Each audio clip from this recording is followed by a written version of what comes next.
You're watching GCTV, Community Access Cable Channel 15 in Greenfield, Massachusetts.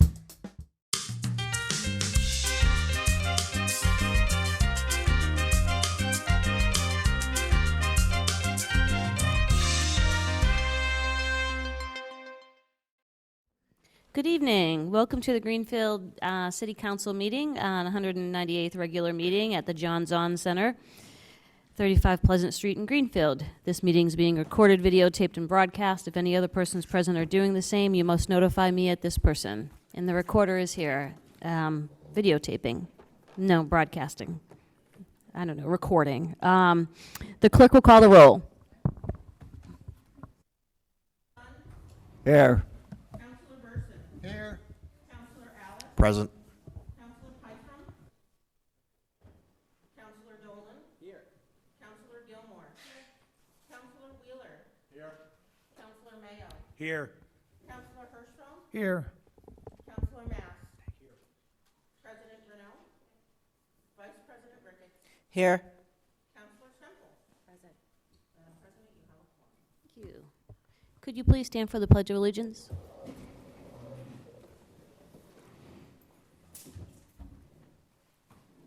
I pledge allegiance to the flag of the United States of America and to the republic for which it stands, one nation, under God, indivisible, with liberty and justice for all.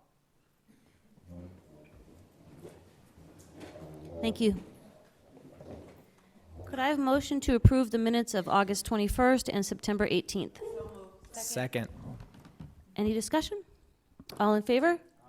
Opposed, abstain, motion carries. Communications from Superintendent of Schools and School Committee.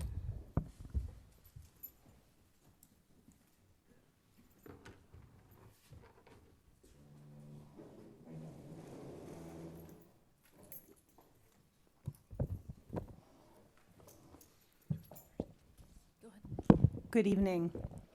Good evening. We wanted to share a few updates in the schools and then a message from the school committee.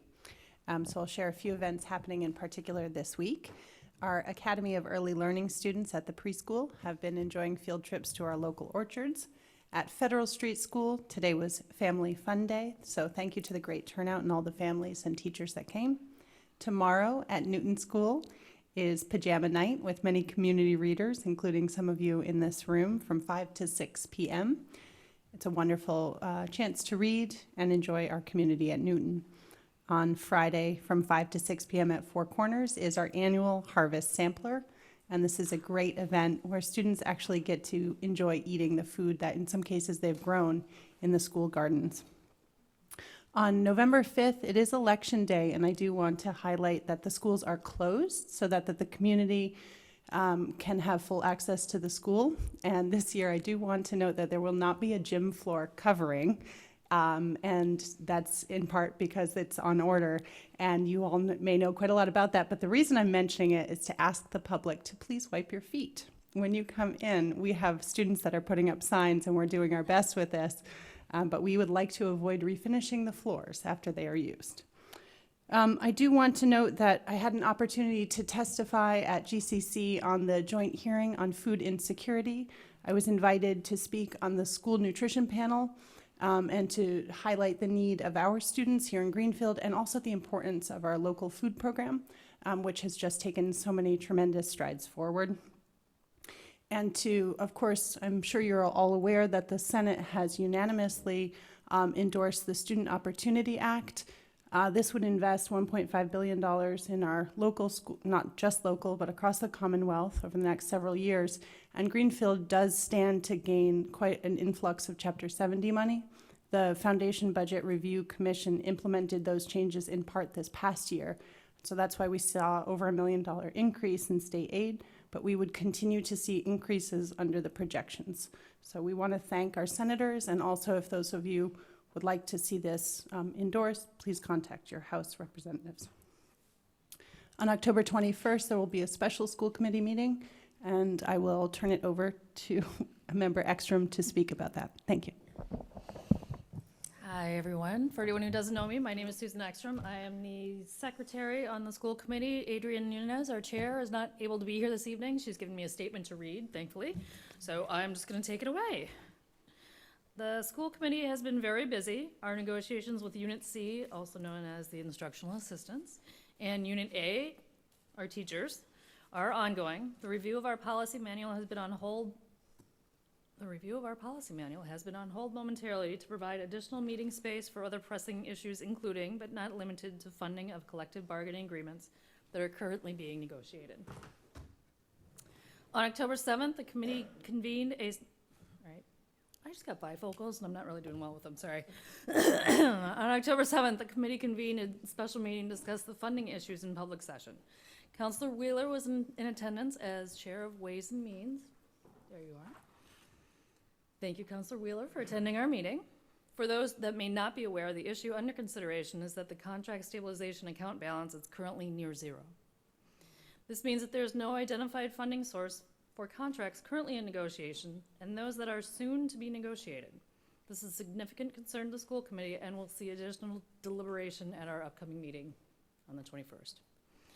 It is the understanding of the committee that funding to replenish the account will be available in November. However, this timeline significantly impacts the course of our negotiations, and no certainty has been provided as to how much funding will be available and deposited into this account. This issue brings up several questions regarding equity of process and access to funding across all city collective bargaining units, precedent in changing practice for newly negotiated contracts and beyond. The committee will resume discussion on this issue as it relates to general practice and as it relates to our current negotiations at our meeting on October 21st. On Monday, we will also review the council's request for an opinion on the proposed change to school committee stipends. The city's need to address floor covering during the November election, and we'll review FY20 budget modifications. Also in motion is the superintendent evaluation and, in November, review of plans for the Green River School building. Any changes or updates to the previously approved plan for programming at the Green River School will be available to the council just after our November 13th regular meeting. As always, thank you for your service and attention to school committee and district happenings. Are there any questions, Councilor Mass? I believe, correct me if I'm wrong, that the council already approved the. Thank you. I believe the council already approved the contract for paraprofessionals, and that included, we have not. No. Is that, so that's yet an unsettled contract? Neither the school committee nor the council have approved that contract. Well, that's, I guess, I thought we had, because we had a very lengthy conversation, including Councilor Burson, talking about paraprofessionals not making minimum wage. Maybe the cafeteria. Okay. Okay, thank you. Councilor Gilmore? I don't know if you two are the right ones to ask about the floor covering in the schools. And I do understand that we don't want to have to keep refinishing the floors, but it has been brought to my attention that the floor covering is really difficult for people who have mobility problems and people who need to use a wheelchair to get around, or anyone who might be using crutches. So I wanted to talk a little more about maybe not having a tarp or plastic. So this may be a bit out of turn because it is intended to come before the school committee on Monday to discuss. It's my understanding that there have been some concerns around accessibility and mobility, and that in particular, Kathy Scott and others have been working to make sure that it's an ADA accessible environment, in particular for Election Day and also all the time. It's also my understanding that the tarp has been ordered but will not be here in time for the election. And so we're taking reasonable precautions to make sure that the floor is safe, but giving the primary importance to people being physically able to access the environment. Does that make sense? And if you're interested, there'll be, this will come up on Monday at the school committee meeting in case the school committee does want to weigh in on school committee facilities. Councilor Beerson, and then Councilor Dolan, and then Councilor Mayo.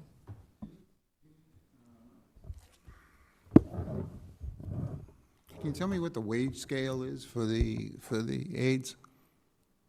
I cannot because it's under negotiation. They've reached a tentative agreement There is significant consideration for increasing the wage scale to attract people to those positions and retain them. That was a considerable factor, and keeping up with minimum wage was a significant point throughout the negotiations. I hope they're at least $15 an hour. Thank you. Councilor Dolan? I just wanted to clarify, is the new tarp on order going to be ADA compliant? Is that the reason for purchasing it? That's my understanding. Again, this was purchased through the city, but it was in coordination with our athletic director and the high school. It's my understanding that it has to be custom fit to the space. And right now, essentially, we use a series of tarps and they overlap. And so there are areas where they lift up. So folks have always done their best to make it an ADA accessible environment, but due to new concerns that were raised, they're really trying to take every precaution, make sure the environment is accessible. So there was a meeting at the high school with the principal, myself, Kathy, the town's ADA representative, a number of other people, our school resource officer, to review those considerations. And having looked at a number of options, my recommendation to the school committee will be to go without any tarp until the new one is ordered, which will be in place for the next election. Councilor Mayo? Another access point to, on the election day is was brought forward to me that they used the regular access door, but they couldn't, there's a small path that they had to follow in order to get to the voting. To basically keep the kids who were there having lunch headed toward the cafeteria. So there was a small path that was not wide enough for a wheelchair, and that people were standing in that area where there was where they needed to get to the voting area. I'm not sure if it was all day. It was just one instance or two that was brought to my attention that they couldn't get. People were just milling about, just standing in a way so that people with wheelchairs or other adaptive equipment couldn't get past them to vote. I mean, eventually they did vote, but I think I'm not sure who monitors that, but if it's the kids or if it's somebody else who monitors that, the access way, could they remind them that they need to stay out of the way so that the people with disability access or disability need to have way or use of that? And that was brought to my attention at the last Commission of Disability Access. So I think the right point of contact is really the ADA coordinator for the town, who I believe is Lindsay Rowe, and also Kathy Scott and the poll workers that are working that election. So to the extent I will pass that along, but again, the schools, our role is really just to make sure everything's in working order when we turn it over to the city for the elections. So I'm just really trying to make sure you know the coordinated effort to prepare. We just do our best to assist. Thank you. Councilors, please remember to turn on your mics and use them, or otherwise the people at home can't hear you. No. Anything else? Seeing nothing, thank you very much. Thank you. I'm just realizing Kathy's here. Okay, of course. I'm like looking here. No. So there you go. Yeah. Thanks. Playing musical chairs. Communications from mayor, city officers, and employees.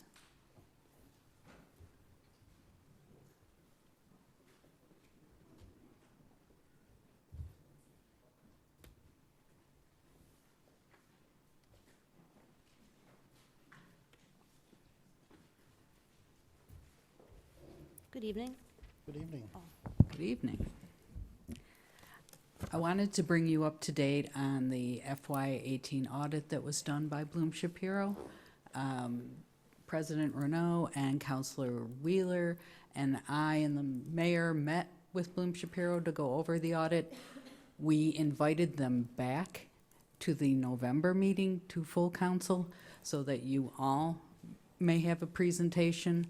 I have posted the audit in the council drive. I will send a link out to it, so you can review that prior to the meeting. I also have bound copies if anyone wants that. I was going to bring them to the November meeting, but if you would like them sooner, please stop by.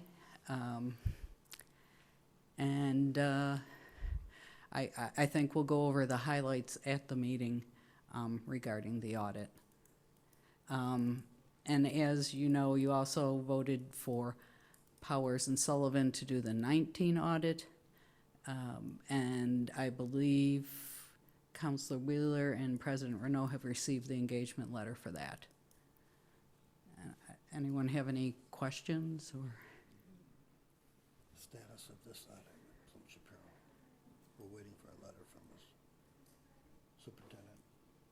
Oh, the end of year audit. The end of year audit has taken a while, and it was received, that's the report where Bloom Shapiro would look at the end of year report and suggest any corrections to it. The school did not receive that till well into October. And they are waiting for a rep letter. A representation letter basically just says, you provided the information, we based this audit based upon the information you gave us, but it needs to be signed in order for the audit to be released. But then, at that point, everything will be complete. Yeah, just to clarify, Bloom and Shapiro is waiting for the letter from the superintendent and the business manager.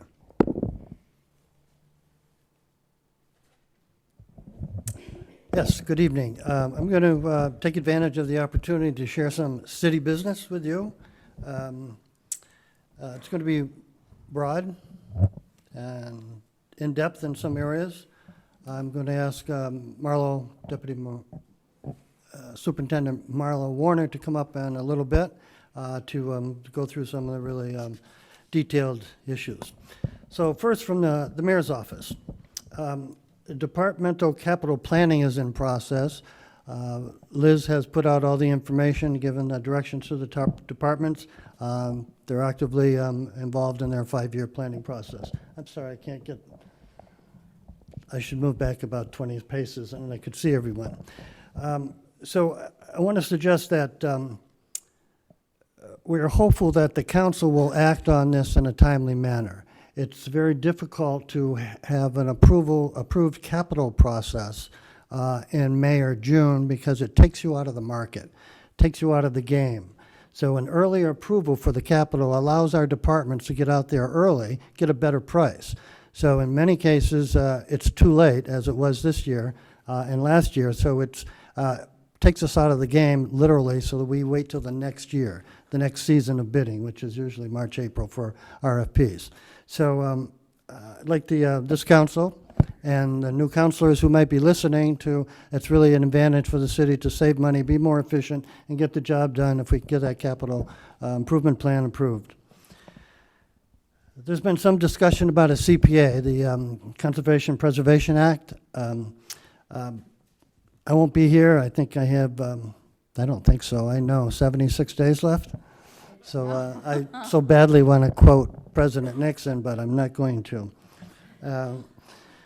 The idea that we could jump into a tax surcharge at this time in the movement of Greenfield is something that we have to seriously consider and at least seriously talk about. So having the council move into putting this on a ballot so quickly is, I think, a bit premature, at least, and maybe reckless at worst. So I think we've had discussions in depth before about the split tax rate in the past.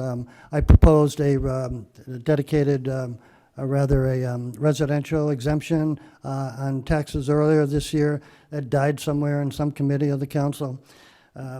So I would suggest that we consider that Greenfield is fortunate to have two 121B corporations, entities in the town. One is called the Greenfield Housing Authority. They do housing. The other 121B corporation is the Greenfield Redevelopment Authority. They do redevelopment. So if there's any concern, then the council could stand up and move into those appointed boards, most selected by the mayor, but some selected by the governor, and give them a mission. Tell them what we need after you come up with deciding what we need. So I would say that the CPA is something that should have full discussion across the community, and this responsible body move it forward to the ballot when you have all the answers. RRG is our professional consultants in the assessor's office, and they work in a number of communities across the state. They're familiar with the CPA as well as a number of other state options. So I've requested that they provide us some information so that I can pass it on to the council, so you'll have a wide view of what other communities have experienced with their CPAs. I know in the earlier meeting that Chair Wheeler had with Ways and Means, there was someone made a comment that there's a state promise of 100% reimbursement, and the follow-up discussion kind of leaned on and focused on the fact that the state doesn't really have a 100% reimbursement program. We all know the ones that they promised, and we also badly know the ones that they didn't live up to their promise on. So I wouldn't depend on 100% reimbursement for any projects by the state. I want to say that the veterans, our Upper Pioneer Valley Veterans District is doing extremely well. As you know, last year they were voted #1 in Massachusetts. But a lot of people don't know exactly what they do and what's the result of their effort. So this is, as of 10 days ago, October 1st, more or less, Greenfield has 315 beneficiaries, totaling $485,929.89 in benefits per month. There are 291 veterans, 27 widows or widowers of vets who receive that money monthly in the city of Greenfield. For the district, the 26 towns that we represent, there is $1,492,368.34 coming in each month in VA money, with 1,022 beneficiaries, of which 938 are veterans, into the county. 100% VA service-connected veterans. I'm sorry, let me just repeat that. The numbers are not as high because there's a 5% reduction.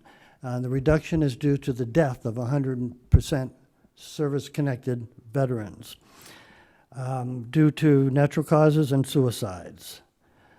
This has accounted for a loss of not only those fine people, but $50,000 each month. The suicides and the highest number of those passing are now coming from the Vietnam-era veterans. Let's move to schools. In FY18, the net school spending for the city of Greenfield was 118.2% of net school spending, which means we were over the required contribution to spending in the Greenfield Public School District by $3.97 million. The FY19 report by DESE is 123.2% over the required net school spending. That translates to $5.15 million over the net school spending amount. Now, this information is publicly available on the DESE website.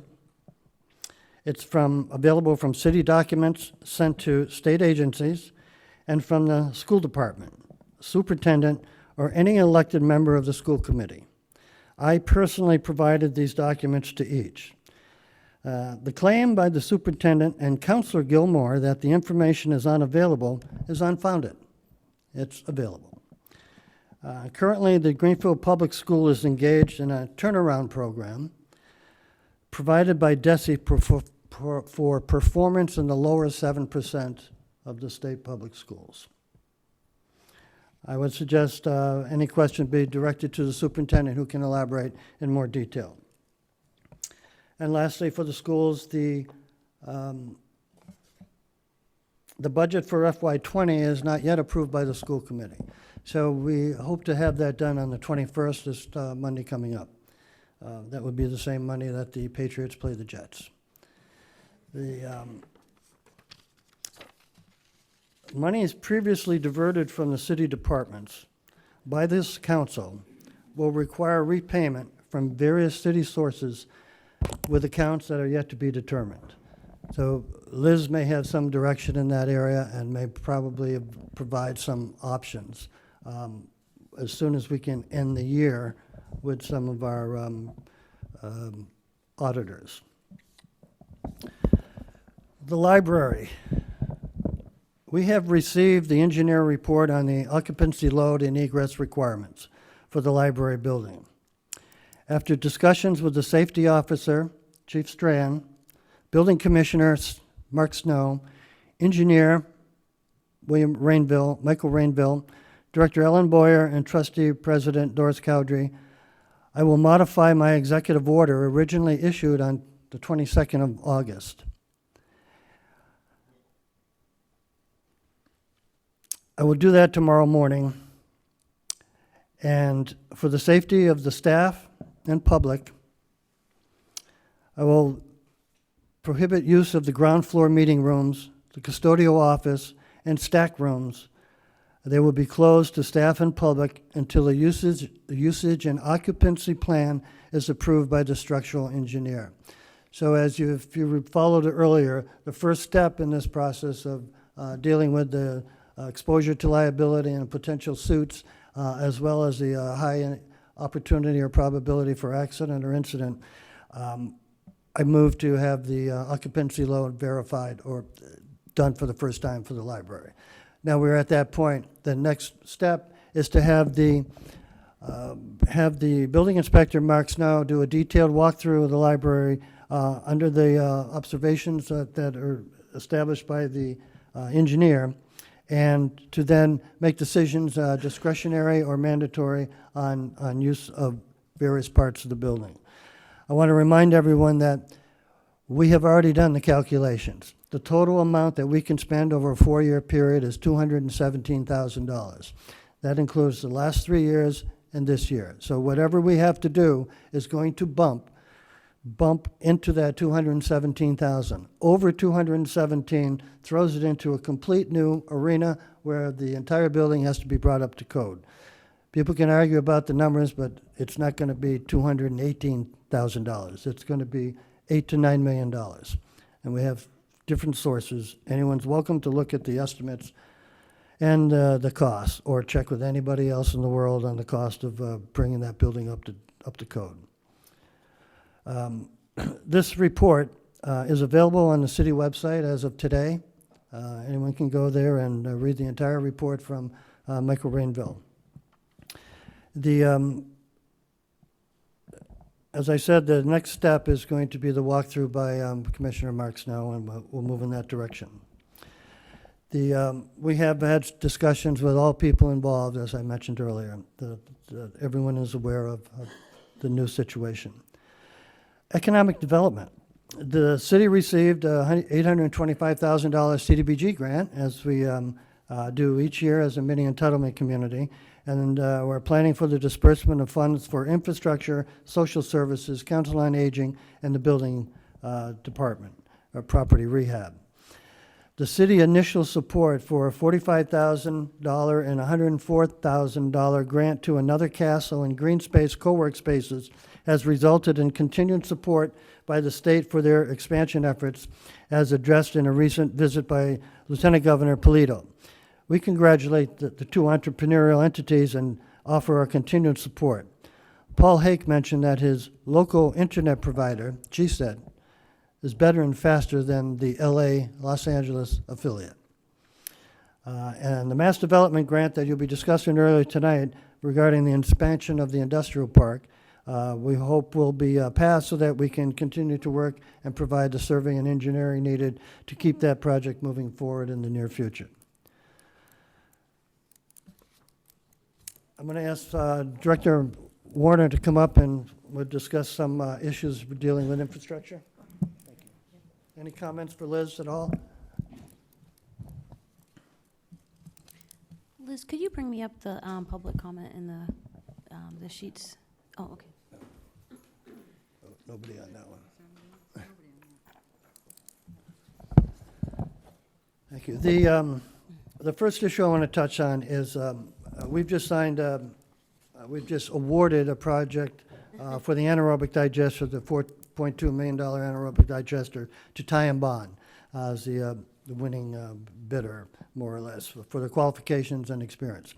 We're going to meet with them next week to enter into a negotiating meeting where we'll do the actual contract.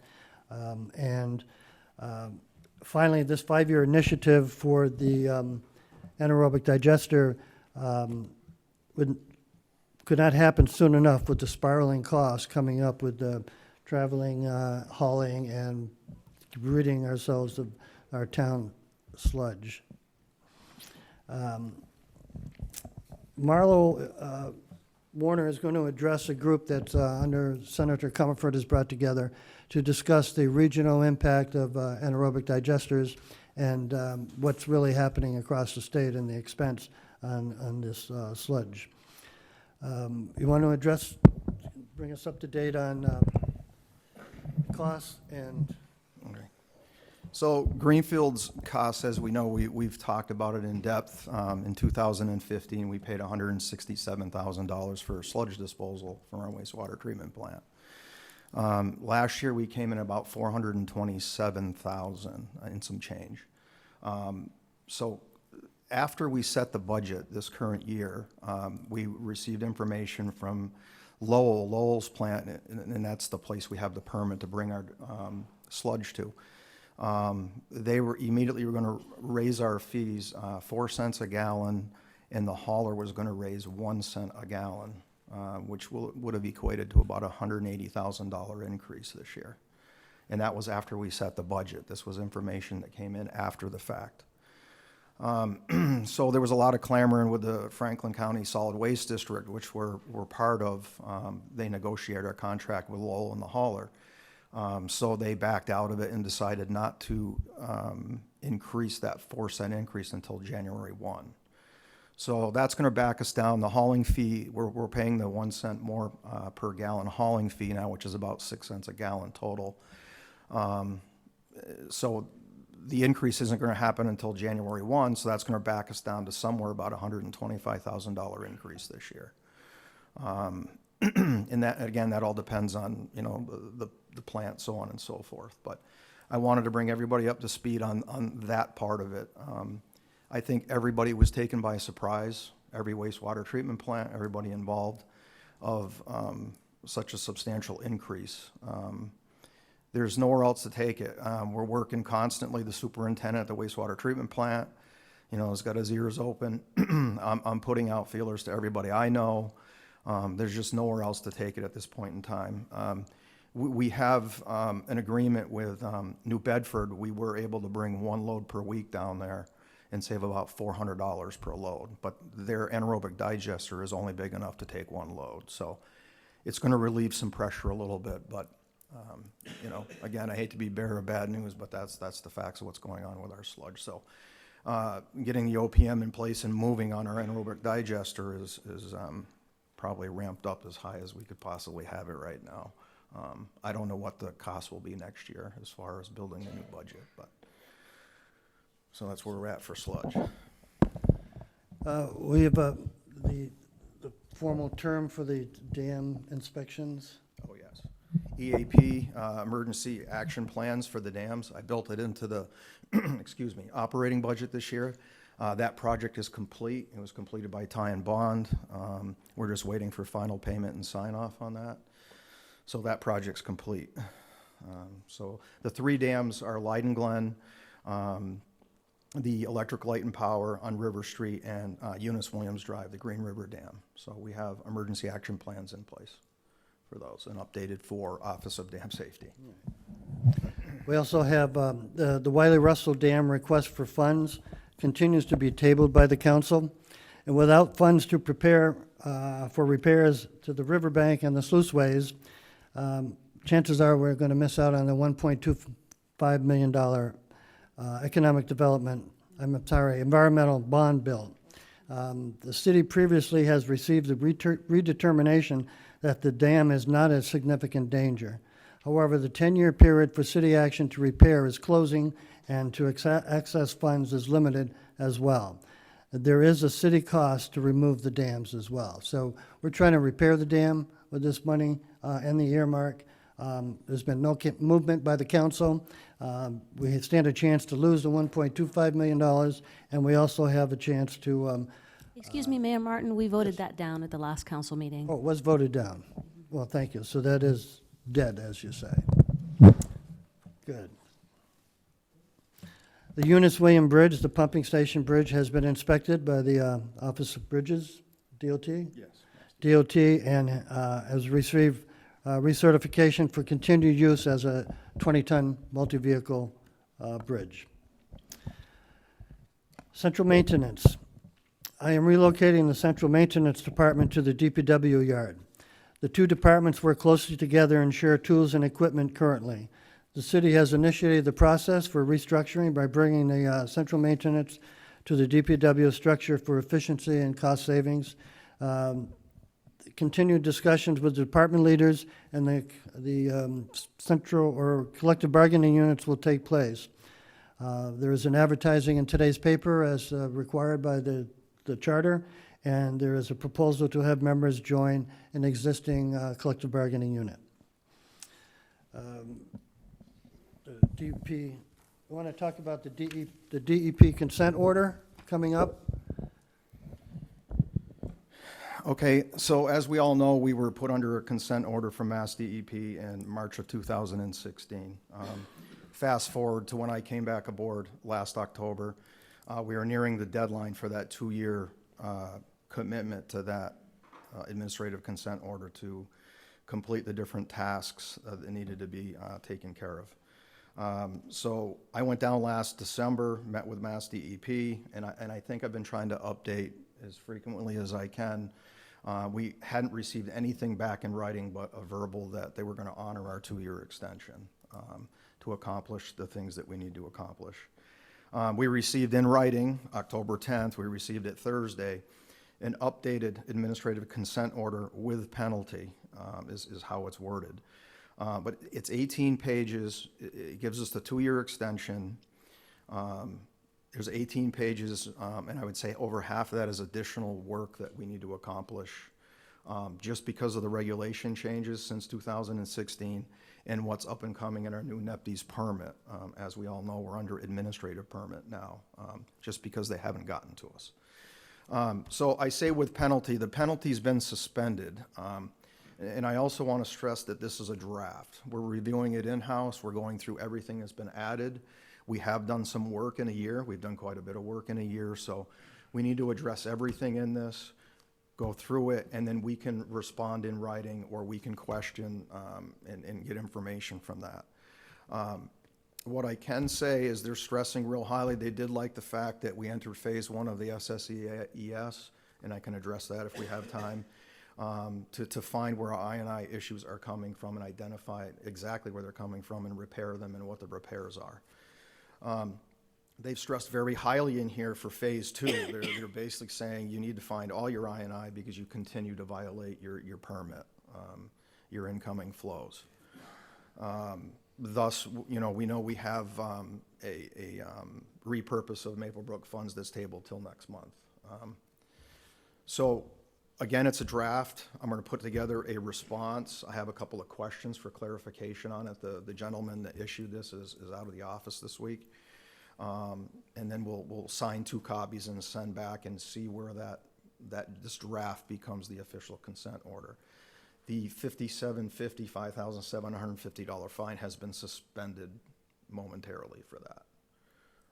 So that's in a nutshell where we're at with the administrative consent order.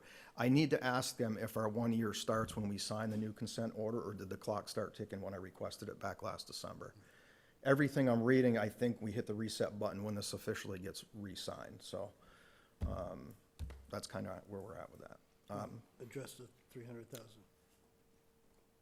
So the phase 2 of the SSE SSES, is our other 5 to 6 sub-basins that were identified of having I&I when we did the flow testing in 2016. So to do the whole city, it was 285 with Wright Pierce, what we're going through for phase 1 right now. The estimate, or we have a cost for $210,000 to finish the city off. So at the end of these reports, it gives us a construction, not schedule, but a construction report, what's recommended for repairs, where the repairs need to be done. Thus, we can extrapolate costs from there. I think I've been asked the cost quite a few times, and I'd be afraid to throw any figure out there at this point in time. So it seems to be a moving target on this I&I now that we got the new ACO. I know I expressed pretty adamantly that the repurpose of the money was for repairs in the first 5 sub-basins that we were finding. But following the ACOP, which is being overseen by EPA technically, we would like to take $210,000 of that repurpose, and I'd like to move to phase 2 and get the whole city done for the evaluation process. It is worded I&I evaluation and repair, so I just wanted to put that out there. I stated it one way, but we're being directed in other ways from federal and state. So may I want to follow along and Councilor understand. Stemple, you, I've been please. kind of flagging down. I just want the acronyms. If you could clarify what ACO, ACOP, and SSE stand for. okay, administrative consent order with penalty. But they're calling that, but they suspended the penalty, so let's call it an ACO for now, administrative consent order. That's what we put under in 2016. So the SSEA, Sanitary Sewer Evaluation Survey, I think I've spoken about, and I apologize for the acronyms. They started out with smoke testing our 5 sub-basins. Now they've narrowed it to segments of the system. Now they go in, dye testing and camera work, and we nail down them segments to this 1,000 feet of pipe, that 300 feet of pipe. They actually nail down what's wrong, where it's coming from, and then the report at the end will tell us what they recommend for repair. I mean, we can figure out what's recommended for repair, but that comes with the package. That's a good thing, because then we can work on costs and come up with construction costs. Yep. Okay, I want to go to trash or private ways first. Recycling. Okay. We want to bring you up to date quickly on the trash recycling situation. The reason we want to give you this broad view, we want to give you all the information you can absorb, hopefully, this evening, because there are a number of areas in which the priorities are kind of established for us.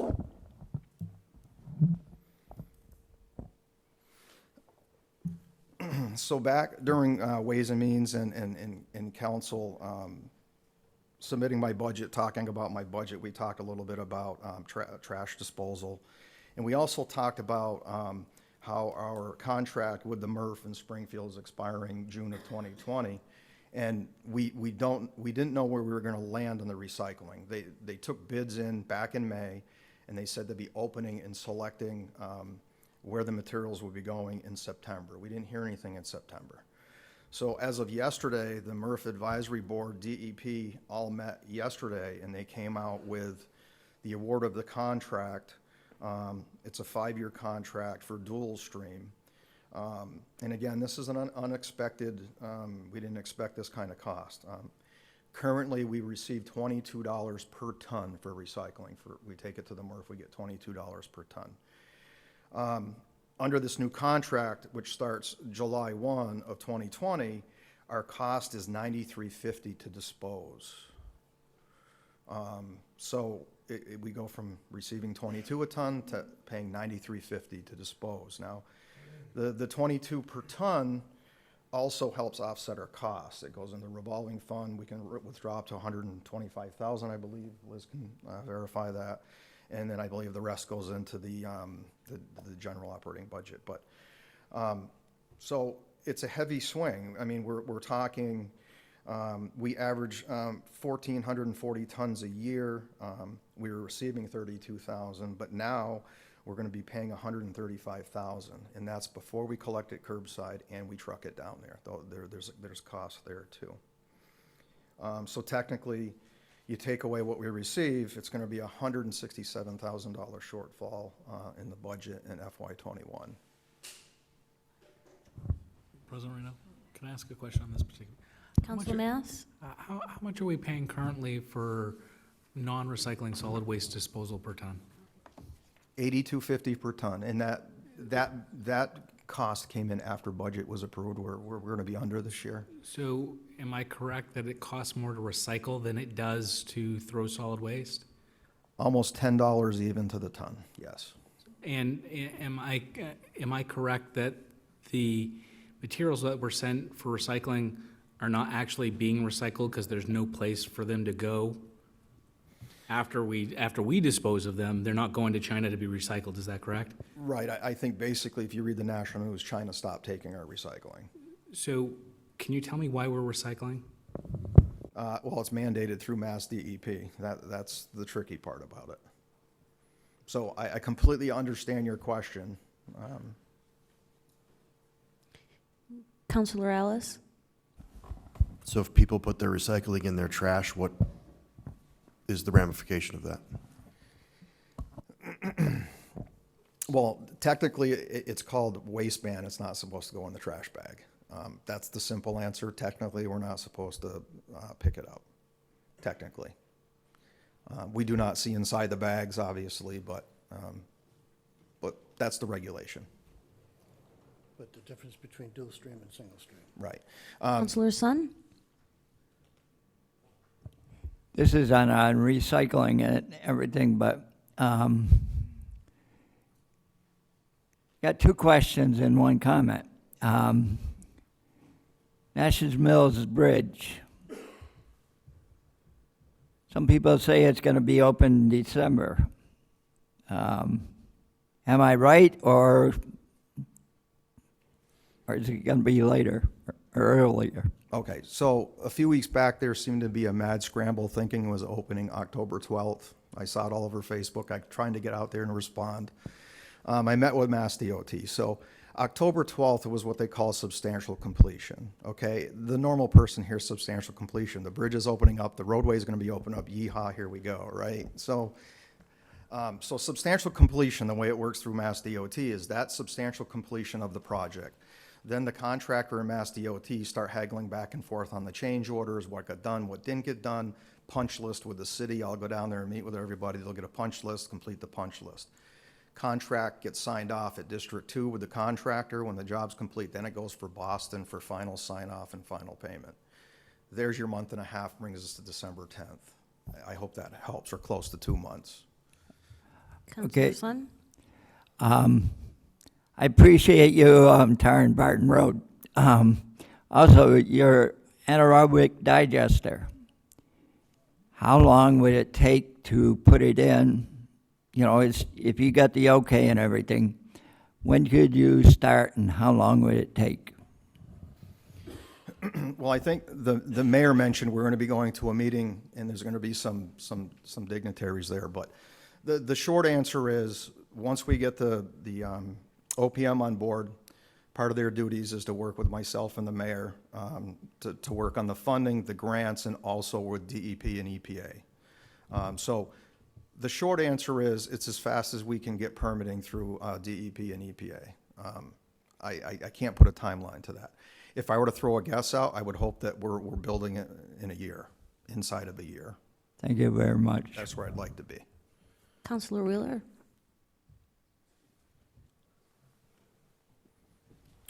Director Warner, many of the local high schools, I think including Greenfield, send compost in large amounts to Martin's Farm. Is curbside composting something that the city should be considering in light of the new recycling costs?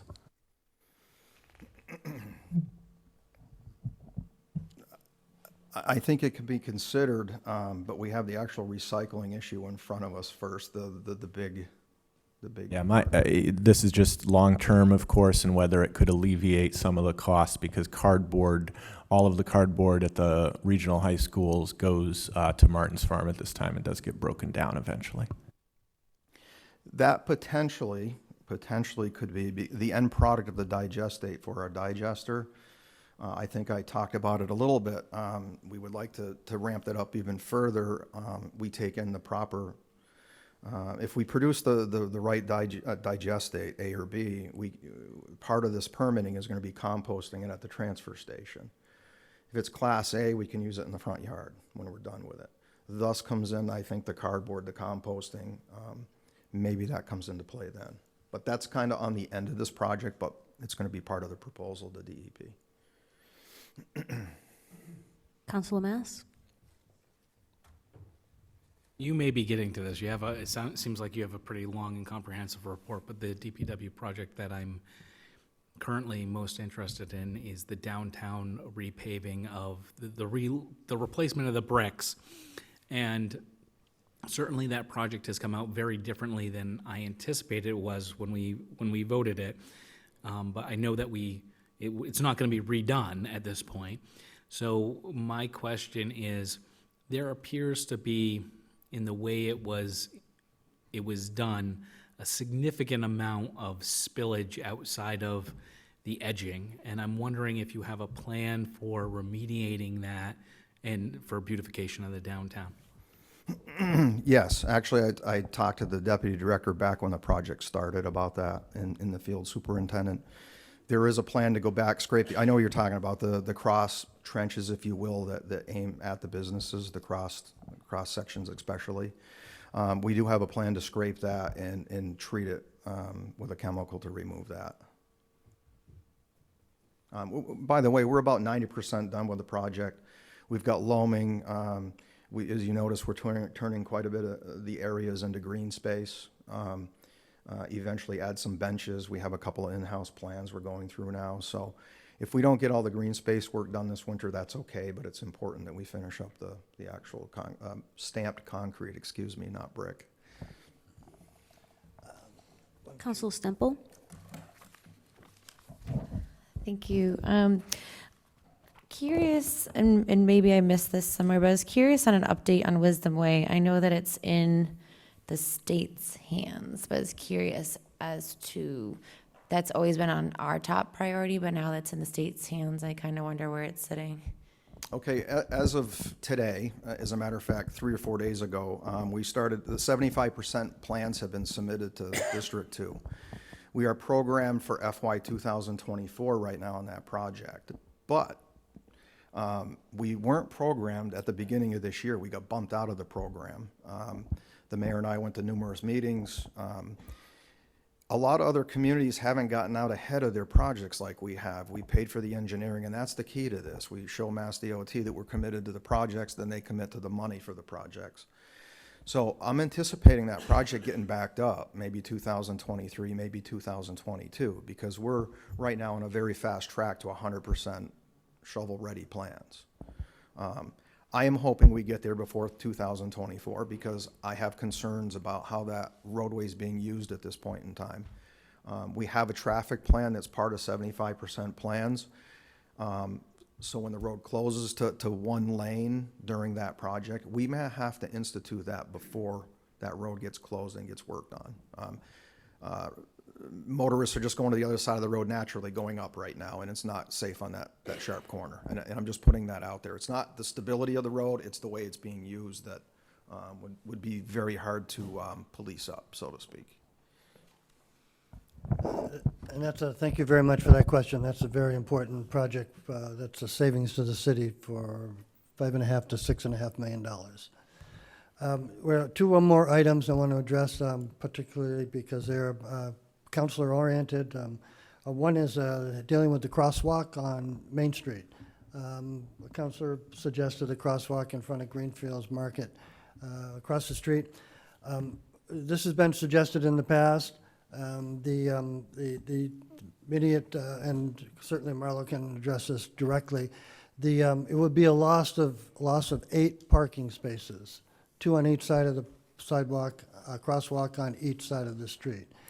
It also would be what's called a mid-block crosswalk, which is not recommended by safety people, highway people, and in crosswalk people, apparently. So I guess you can Google that and get that type of answer.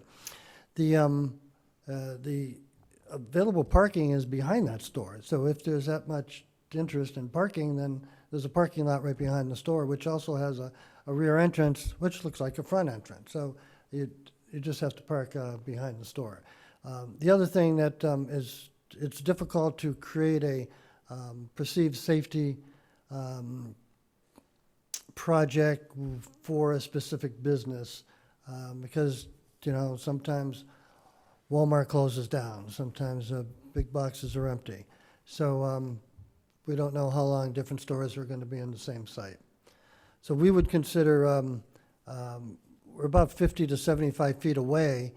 People usually cross, I travel the street often, people usually cross from where they park. So it doesn't matter where the crosswalk is, wherever they park on the church side, they just cross right there. So I think maybe some signs, maybe some interior signs of the store might be helpful. The last topic has to do with private ways. We've received, as I know some of the councilors have, inquiries about certain streets in town and why isn't the town taking care of them? I just want to say that it goes back several years, and actually 2010 is when we created a policy identifying private ways and ways in existence and streets that the city would take care of. We want to address, Marlowe has the greatest history on it. It goes back about 20 years.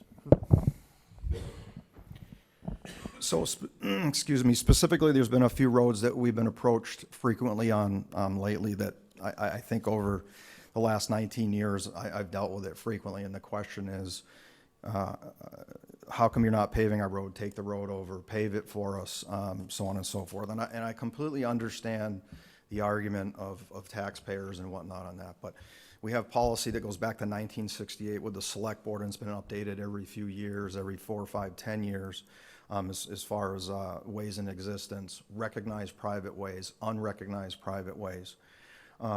So in order to have a private way accepted by the city council, the process generally in the policy would be like a betterment. They'd have to bring it up to code when it comes to drainage, roadbed, have to bring it to city specs, minimum of 20 feet.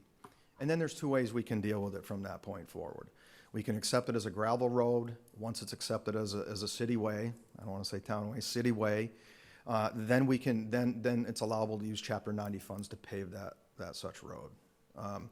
Or we can require that to be completely brought up to code and paved before we accept it.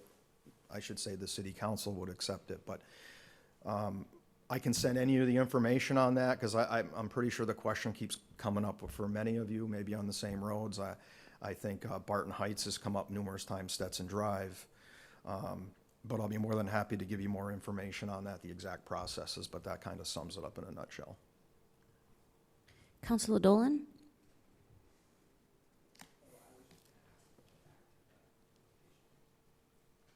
Oh, I'm sorry. I was just going to ask to get back to the presentation because I know that Director Warner was interrupted in the middle. Oh, okay. Okay. Councilor Ellis? Thank you. Director Warner, when do you foresee having the figures associated with the year-long consent order?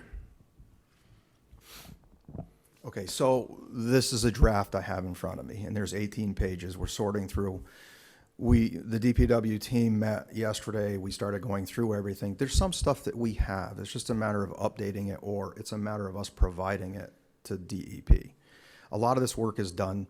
A lot of it just needs to be put in a different format, or it needs to be consolidated into one document from many documents.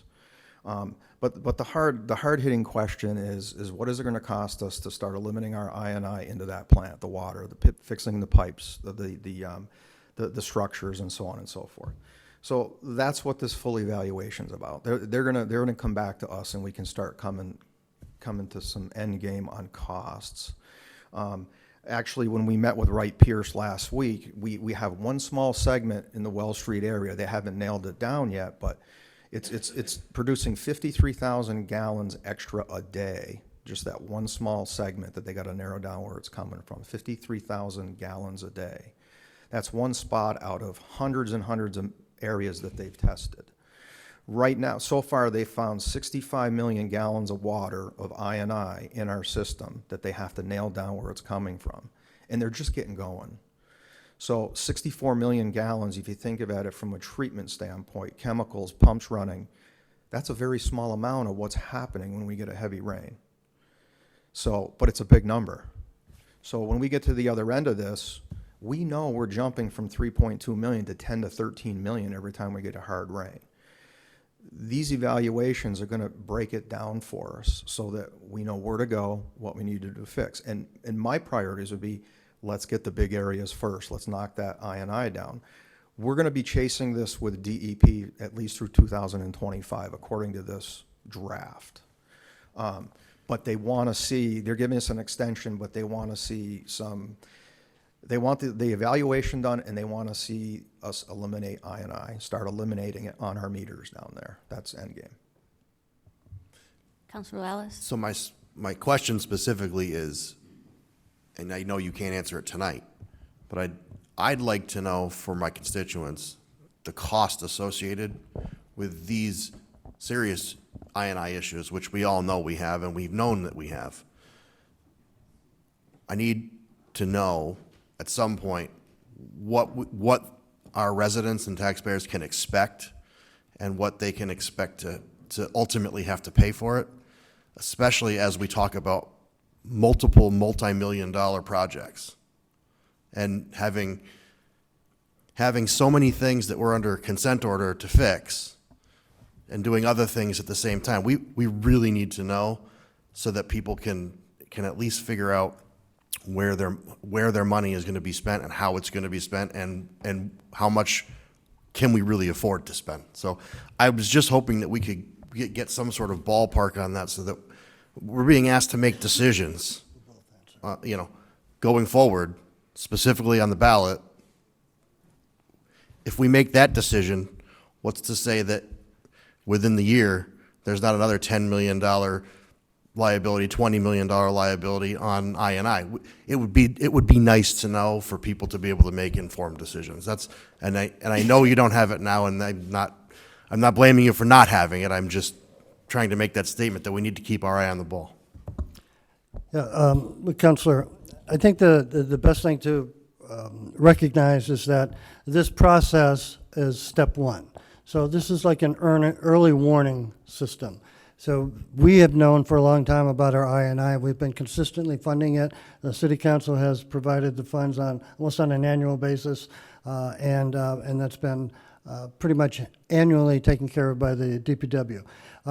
What we're looking for at this point is to react to an more aggressive EPA and DEP group on the disbursement of contamination into the waterways. So to avoid situations like Pittsfield, which has a $76 million order against them for a new treatment plant, and to avoid another small town in the Berkshires that has a $65 million order, we need to take care of our I&I, reduce the numbers, the gallonage, so that our treatment center meets the needs of the volume that we're taking in. So if we consistently are higher than what our design treatment center is, that's where the order comes in for a new system treatment center. So that's what we're trying to avoid that. Your other reference to the cost, I think what is clear, and that's what I've said several times, I think has been repeated often, is that it's important to stay with your debt in between 8 to 10%. That's the best practice. We have shown time and time again that our plans for including a report by Moody's, which states the anaerobic digester, the public safety complex, and the library all are still maintain Greenfield as an A1, top of the line credit rating for their projects. There are some areas that have to be watched. It is expected to watch all the areas. And it's the responsibility of the mayor and the council and certainly department heads to watch what they're spending on and anticipate, as Marlo has done in 3 different areas, incredible increases coming down the line. We're addressing one with the sludge. Maybe Councilor Ellis has addressed another with the recycling. But the single stream, dual stream issue has never been brought up in Greenfield. And, you know, we're doing it right. We're doing it the right way. We're one of the few communities that have a dual stream. We're one of the few place in Springfield. Murph is a few places that does double stream. So I say that we can manage what we are faced with. No one's going to turn their back. No one's going to not try to find the best avenue for the people of Greenfield, the taxpayers. The idea is to always try to be preemptive, try to take care of these expenses in the future by taking innovative steps now. So that's why we're doing the anaerobic digester. Maybe we shouldn't own a transfer station anymore. Maybe we should put that out to RFP, which I plan to do in another month or so. Not to make any deals, but so that the council and the next mayor will have an idea what that station is going to cost and what someone else might be able to do with it. So those are options for the next council and the next mayor. Councilor Stemple? On a different note, I have 2 questions, unrelated questions. May we also have an update on I tried to find the number of the building on Main Street, but formerly known as the Lucky Nails building. I know that that's out of our hands as well. But I'm curious if we know when DOT will be taking that down. So DOT is not taking it down. We are. What we were waiting for is a confirmation of their contribution. We have received that about, I think, a month ago. It's a long story. It begins about 2.5 years ago, but the final contribution is a certified check we received from them for $100,000. We still have the CDBG available for $200,000.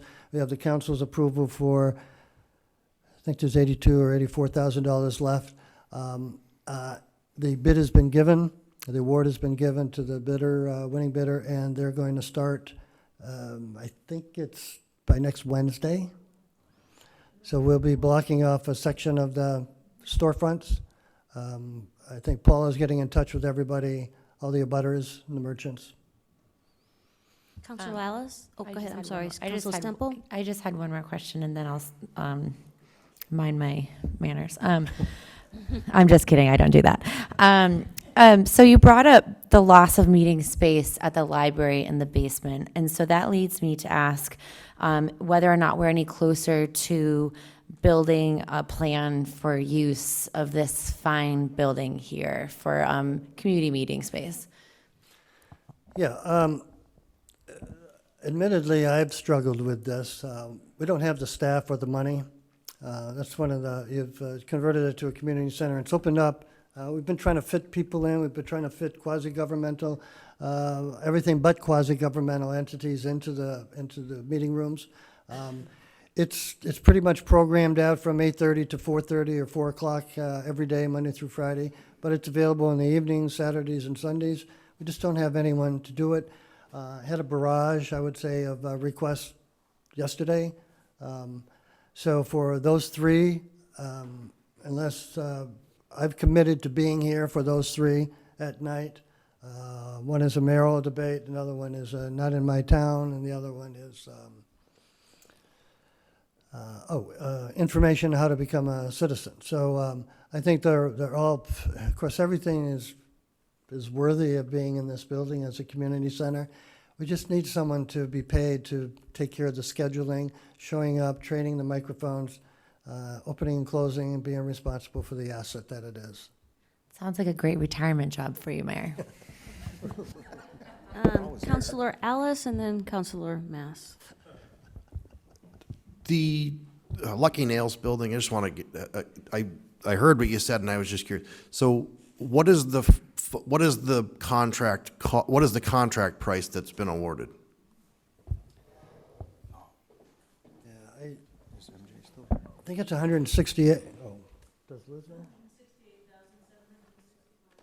$168,755. And it was a while ago, so I just want to make sure that I remember. Was it that we cover the first 100,000 or DOT covers the first 100,000? How do, I can't, or is that completely incorrect? Well, it depends how far back you go. We were never going to cover, we were going to cover the first amount allocated by the council. If you go back right to the early conversation, the DOT was going to cover the rest of it up to 500,000. Okay. So we never got that in writing. We tried for a year and a half.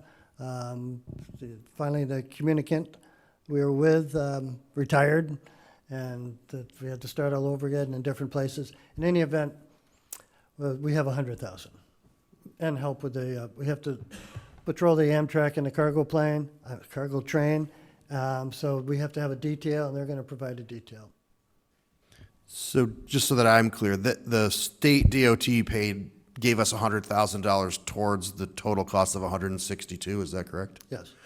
So when you mentioned 200,000 as CDBG, what was that in regards to? It's not in regards to this. Yeah, well, that came during the same time we were in discussion, and the allowable funds from there is for site acquisition and to create a pedestrian bridge to go from Main Street to the back parking lot, and to work on that side hill area. So if you recall, you were the one that said that we couldn't use the CDBG money for site acquisition. So we had to wait a year and a half until the tax title took hold. And then, of course, we got the property free of charge, except for legal fees. So now we own the property, so we don't have to use that money for site acquisition. So the $200,000 is for what's the remnants of what's happening after the demolition. Councilor Alice, and then Councilor Mass. Thank you. Just thank you for that explanation. Just to be clear, though, the council voted as a body not to use any money for site acquisition. It wasn't me personally. So thank you. Councilor Mass. One of the very first things you said was that central maintenance was moving to DPW. That suggests to me that there's now going to be space at Sanderson Street. Is there, I'm trying to understand what the plan would be for the space that's being vacated by central maintenance. Are you going to be moving another department that's currently leasing space? Are you going to be expanding the existing departments that are there? Are you possibly going to reopen a teen center there, which is why we got the building to begin with? What is the plan for the vacated space? Well, it's not for a teen center. So it's used as, the recreation department uses part of the building for their offices and for the children's camp and for the after-school programs. The space that will become available is a small office area and a tool room. If you recall, when there was a teen center, the tool room was the pool room, and the small office area is facing the building, the right front, which has a separate entrance. So that will become, those two areas will become vacant. We have no lease space in Greenfield that the town is using except for GSET and the Veterans District Center. The Veterans District Center serves all of the towns in Franklin County, plus Plainfield and in Hampshire County. So that will stay as an independent location on Main Street. It's a great location. It's been extremely successful. So the other option might be GSET.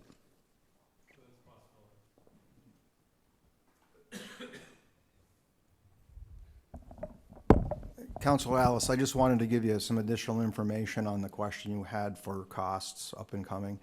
If it's helpful, Wright Pierce is going to be done with their phase 1 early to mid-December, weather permitting. And then they are supposed to submit a complete report to me at the very latest March 1st. So at that point in time, we can come up with some costs, at least in the phase 1, the first 5 sub-basins. I would love to tell you right now exactly what it's going to be, because I'd like the answer more than anybody, I think. So, but I thought you might appreciate that extra information. Okay, thank you, Mayor. Director you. Marlowe. I'm sorry, Warren, you know. Thank you for your time. Thank you. Now we're going to start our public comment portion. Folks have 3 minutes. Linda Smith.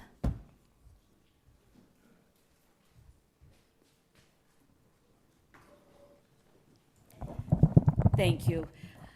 I had joined the council on a couple of meetings prior to this talking about the property tax work-off abatement program, and we thought there was going to be a vote tonight, and we were very eager to make sure everyone understood our position. I am a volunteer here at the senior center. I do participate in the senior tax work-off.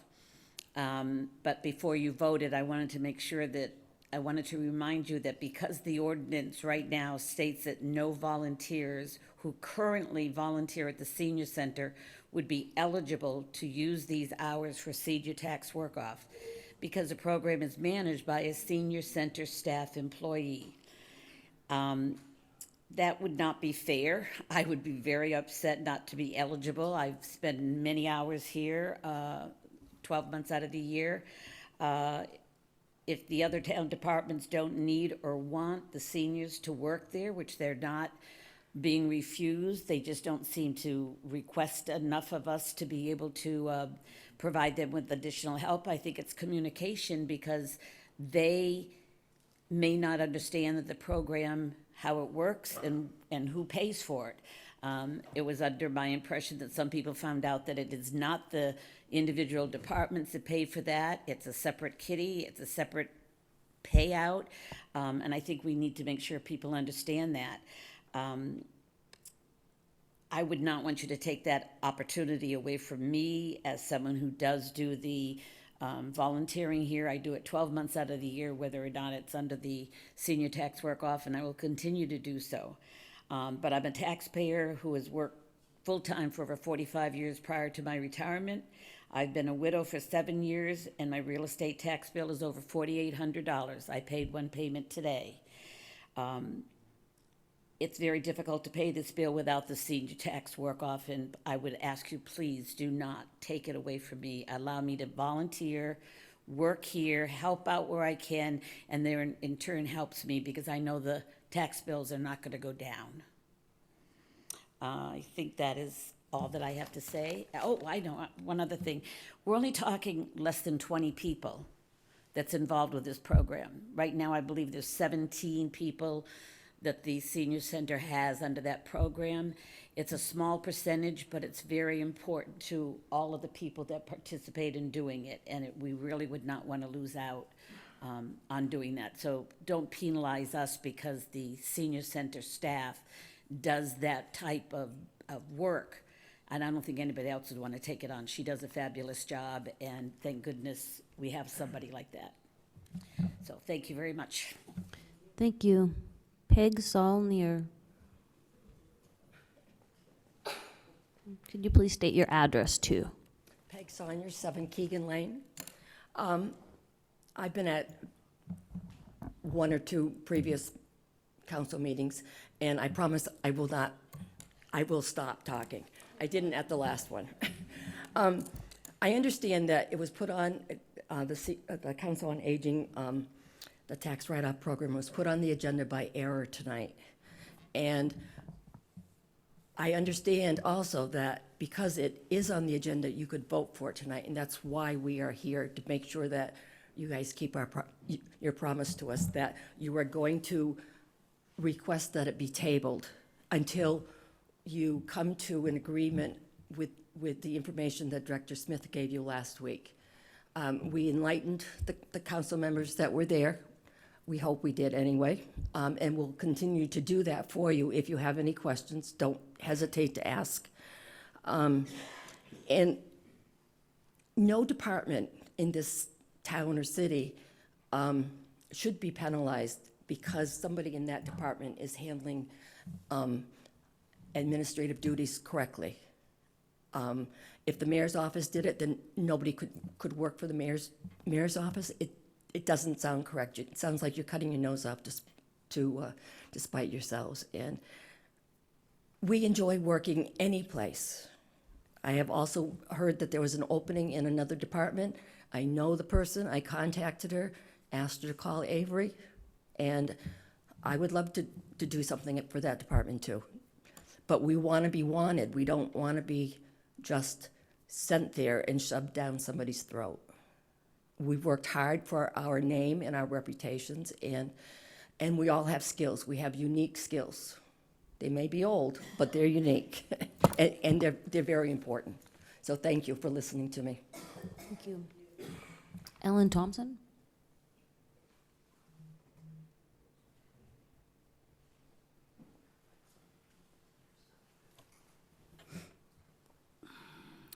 Ellen Thompson, 54 High Street, Greenfield, Mass. And here I am again. We don't have the money to staff here, but we'll have plenty for a new expensive library. You folks swore an oath to obey the Constitution after you were elected to your seats. Frankly, I don't care what your personal beliefs are, how you choose to live. That's what makes this country so great.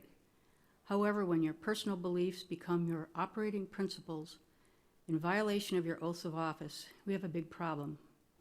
Ours is not a socialist country, nor is our state a socialist state, nor is our town a socialist town.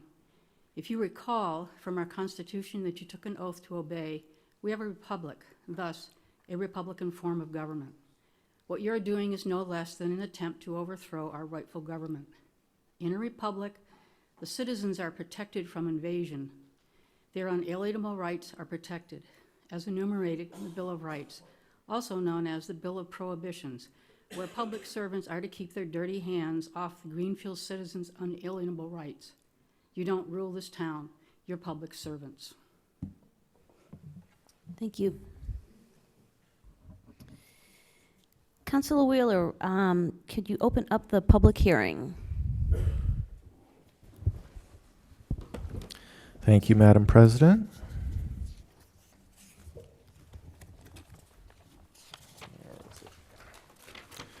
Public hearing. In accordance with Home Rule Charter, the Greenfield City Council will hold a public hearing on Wednesday, October 16, 2019, at 7 p.m. at John Zahn Community Center, 35 Pleasant Street, to receive public input on the following. $1,300 be appropriated from the Stabilization Fund to fund retroactive wage provisions of a new contract with the Greenfield Superior Officers Association, Fraternal Order of Police Lodge 50, Supervisors Police Union. The City Council may consider the same on Wednesday, October 16, 2019, at 7 p.m. at John Zahn Community Center, 35 Pleasant Street. Materials can be obtained from the City Clerk's Office, 14 Court Square, from 8:30 a.m. to 5 p.m., Monday through Friday, or by phone 413-772-1555, extension 6163. Karen Reno, Greenfield City Council President. City Council, second reading, October 16, 2019. $1,300 be appropriated from the Stabilization Fund to fund retroactive wage provisions of a new contract with the Greenfield Superior Officers Association, Fraternal Order of Police Lodge 50, Supervisors Police Union. I'm opening up the public hearing now on just this particular item at 8:30. And there's the buzzer. I don't think anybody signed up to speak on this particular order. Do we have a motion to suspend the rules of procedure? All in favor? Opposed? Raise your hands. Okay. 1, 2, 3, 4. Are these yes or no? These are no's. Let's do it again. Okay, just I want to make sure we have this right because I think the majority are no. Do we have a motion to suspend the rules of procedure? Yes. We have a second. Everyone who wants to suspend the rules of procedure, raise your hand. Who wants to? Raise them high, please. 1, 2, 3, 4, 5, 6, 7. Okay, so. Opposed? 1, 2, 3, 4, 5. Abstain. Okay, we are suspending the rules of procedure. The next motion, again, I'm going to have raised hands because I think it's going to be close. And remember, you don't all have to vote for anything. And it's going to be a roll call vote, actually, to make it really clear. So do we have a motion to go into executive session? And could somebody please read the entire motion? Councilor Stemple, could you read it?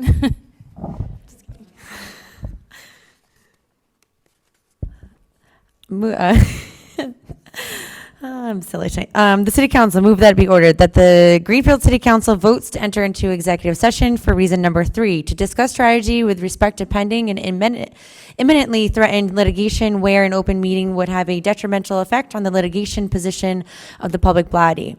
The following is a summary listing of the items to be discussed. Litigation involving J. Arcelana's estate, that's a new word to me. Litigation involving S. Kinney, litigation involving A. Norman, litigation involving D. Kelly, litigation involving K. Friedman, litigation involving E. Braccia, litigation involving National Prescription Opioid litigation involving International Container Company, litigation involving Comcast Cable, litigation involving zoning appeal -109 Mohawk Trail, litigation involving zoning appeal -French King Highway. Is there a second? Okay, this is a non-debatable motion, so we're just going to do a roll call vote. So this is to go, if you want to go into executive session, vote yes. If you do not want to go into executive session, which you do not have to do, vote no. Counselor Sun? Yes. Counselor Burson? Yes. Counselor Alice? Yes. Counselor Dolan? Yes. Counselor Gilmore? Yes. Counselor Wheeler? No. Counselor Mayo? Yes. Counselor Hirschfeld? Yes. Counselor Mass? No. Vice President wish to vote? No. Vice President Ricketts? Yes. Counselor Stemple? No.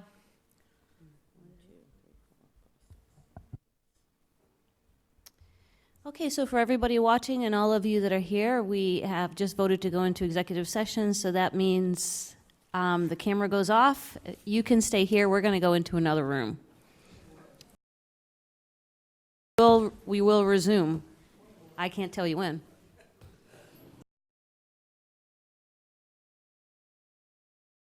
Councilor Wheeler, page 6.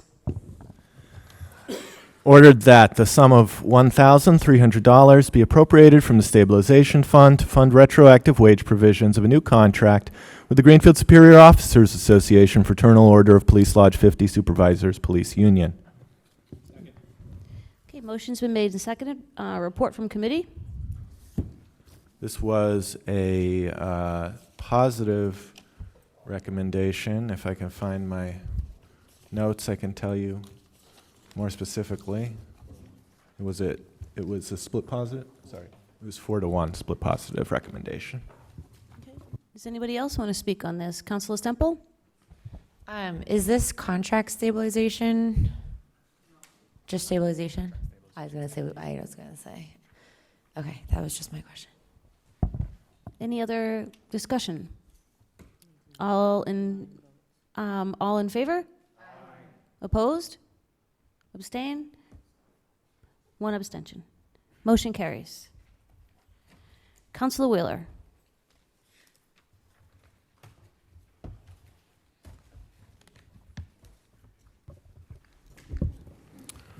Ordered that to amend the FY20 sewer enterprise by reducing the appropriated amount by $187,826.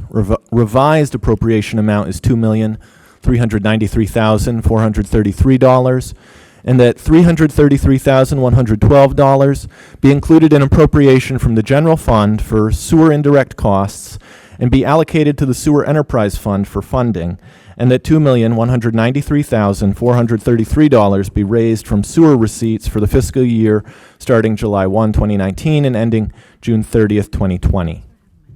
Is there a second? Second. Motion's been made and seconded. Report from committee. This was a unanimous positive recommendation. If you recall at our last meeting, we passed something similar for the water enterprise fund. This is the sewer portion.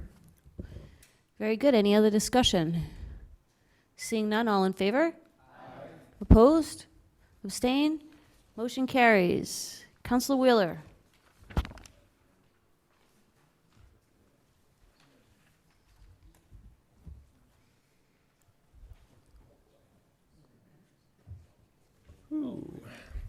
Move that it be ordered that the Greenfield City Council take from the table order number FY20-009, the sum of $460,000 be appropriated for the replacement of the heating system in Green River schools, And to meet said appropriation, the treasurer, with the approval of the mayor, is hereby authorized to borrow said sum of $460,000 pursuant to Mass General Laws, Chapter 44, or any other enabling statute. And the mayor is hereby authorized to apply for, contract for, accept, and expend any federal and/or state grants or bond premiums available for this project to be used to reduce the appropriation. And further, the mayor is authorized to take any action necessary to carry out the intent and purpose of these projects, which was tabled at the July 17th, 2019 City Council meeting. Is there a second? Second. Okay, this is non-debatable. It's to take off the table. All in favor? No. Oh, wait a second. Okay, raise your hands if you want to take this off the table. There's only 2 votes to take this off the table. Raise your hands if you don't want to take it off the table. Okay. Motion fails. I'm sorry, any abstentions? No, okay. Councilor Gilmore. Yes.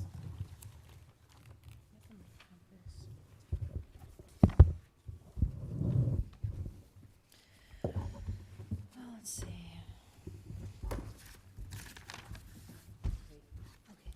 Yep, I know, I'm just getting there. The City Council moved that it be ordered that the Greenfield City Council pursuant to Charter Section 2-10, accept the following appointments by the mayor to the following: Linda McInerney, Greenfield Cultural District, expire once project completed. Rabbi Andrea Koenig-Keener, Local Cultural Council, expires December 31st, 2021. Hannah Reutschaffen, Local Cultural Council, expires December 31st, 2021. Emily Deutschman, Local Cultural Council, expires December 31st, 2021. Motion's been made and seconded. Report from committee. Yes, so this was unanimous positive with one amendment, and that was that Director Smith was going to find the expiration date for this project, which he promised to me, and I don't see him in the room right now. There was, the term is supposed to expire once the project is completed, and Councilor Mass pointed out that we normally have a date associated with that, even if it's for a specific project, because in theory, we wouldn't want the project to just continue and keep being in perpetuity, so that, not that anyone would want, wouldn't want to get stuck with Linda McInerney, but just to keep things, yes. So Director Smith promised us a date when the project was going to expire that Linda McInerney is going to be working on. Director Smith, do you have a date when the project's going to expire? Yeah, they're 5-year terms, so the first 5-year term ends on 2021. Then they will actually reapply again and do another 5-year term. Thank Is you. that December like the others? Yeah, yeah. Okay. And that's upon recommendation of the mayor? Yes, sir. Okay. Other than that, it was unanimous positive. Okay. Councilor Hirschfeld has informed me that he wants to excuse himself from this vote. That's correct. Okay, for a conflict of interest. Recuse, I'm sorry, recuse. Any other discussion? All in favor? Opposed? Abstain? Motion carries. The city election warrant, Councilor Alice.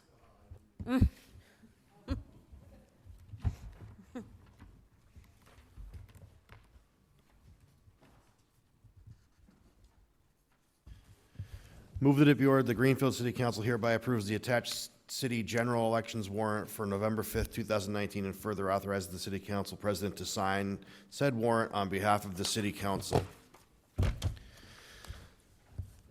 City general election warrant, City of Greenfield, Commonwealth of Massachusetts, Franklin, SS, to enter of the constables of the City of Greenfield, County of Franklin. Greetings in the name of the Commonwealth of Massachusetts. You are hereby required to notify and warn the inhabitants of said city who are qualified to vote in elections to meet at the polling places designated for the several precincts in said city as follows.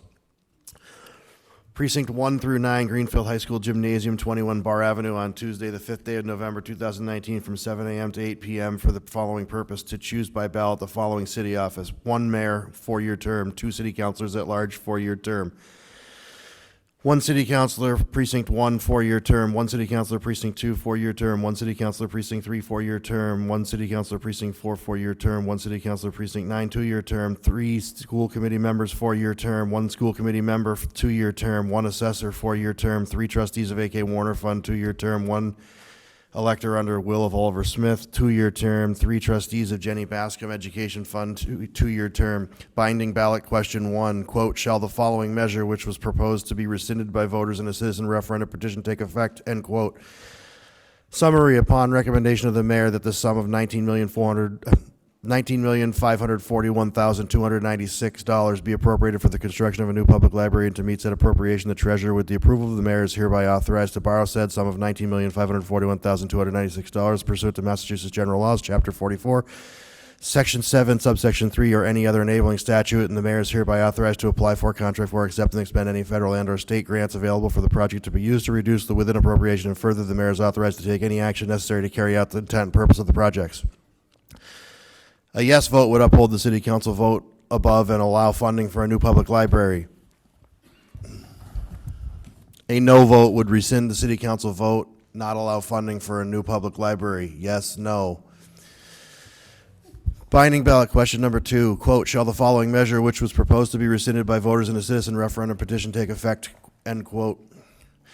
Summary, that the Greenfield City Council amends the code of the city of Greenfield by adding chapter 353, establish the city of Greenfield as a safe city ordinance as summarized below, and further amends the table of contents and index of the contents of the code, and further that non-substantive changes to the numbering in the ordinance be permitted in order that it be in compliance with the numbering format of the code of the city of Greenfield. The Safe City Ordinance would be effective immediately upon passage. Its purpose is to affirm that Greenfield is a welcoming city which embraces everyone, including but not limited to the immigrant, the refugee, the asylum seeker, and anyone of good faith and goodwill who wishes to be a member of our community. While the ordinance would not prohibit or restrain any city official from sending to or receiving from any local, state, or federal agency information regarding citizenship or immigration status consistent with 8 U.S.C. Section 1373, the ordinance would establish that a city official shall not inquire as to an individual's immigration status unless required by federal, state law. B, a city official shall not target with legal action or discriminate against a medical, educational, or faith institution in their mission of providing refuge to immigrants and their families. C, a city official shall not initiate an investigation or take law enforcement action, including regulatory action, on the basis of actual or perceived immigration status. D, notwithstanding sections 2A and 2C above, a person's immigration status shall not prohibit or inhibit the city or any city official's participation in any government operation or program that confers an immigration benefit or temporarily or permanently protects non-citizens from removal as provided through programs such as the U visa, the T visa, and the Federal Violence Against Women Act. E, when an individual is eligible for release from custody, a city official shall not detain nor delay the release of an individual on the basis of a civil immigration detainer request or an ICE administrative warrant for the individual. F, a city official shall honor judicial warrants but shall not respond to an ICE request for notification about the incarceration status or pending release of a person in custody, and shall not otherwise communicate with ICE about a person who is in its custody, including providing information about the person's release from custody, home address, work address, or phone number. G, to the extent permissible by law, a city official shall not perform the functions of an immigration officer, whether pursuant to 8 U.S.C. Section 1357G or any other law, regulation, or policy, whether formal or informal. A yes vote would uphold the city council vote above and allow the Safe City Ordinance to go into effect. A no vote would rescind the city council vote and not allow the Safe City Ordinance to go into effect. Yes or no? Given under our hands this 16th day of October 2019, signed, you, Madam President, Karen Reno, City Council President, a true copy attest, constable's signature, and date of posting. The end.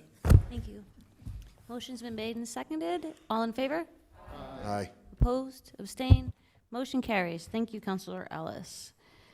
Councilor Gilmore. Page 63. I can do it, but this one wasn't my committee. Oh, I'm sorry. I'm sorry. Councilor Hirschfeld, I'm really sorry. City Council move that be ordered that the Greenfield City Council approves the attached resolution titled, "A Resolution Request Compensation from CVS Health Corporation for the said corporation's role in the opioid addiction crisis in the city of Greenfield. Is there a second? Second. Okay, motion's been made and seconded. What was the report from committee? We had a positive recommendation. Okay. Any other discussion? Councilor Burson. A suggested addition in terms of the language in connection with this, which basically maybe some of you have in this document, which is dated Friday, October 11th. And by adding the paragraph, in the event that the city of Greenfield receives payment as a result of any claim, settlement, award, and/or judgment against CVS, said payment shall be set off against any voluntary payment as provided herein. The thinking presented is that if CVS, for some reason, decided to make a voluntary payment, that if the litigation involving CVS as well as some of the other purveyors of these drugs were found liable, they would be given credit against any future award. Councilor Pearson, do you just want to make that amendment to the motion? Yes, I would move that it constitute an amendment to the motion. Okay, is there a second? Second.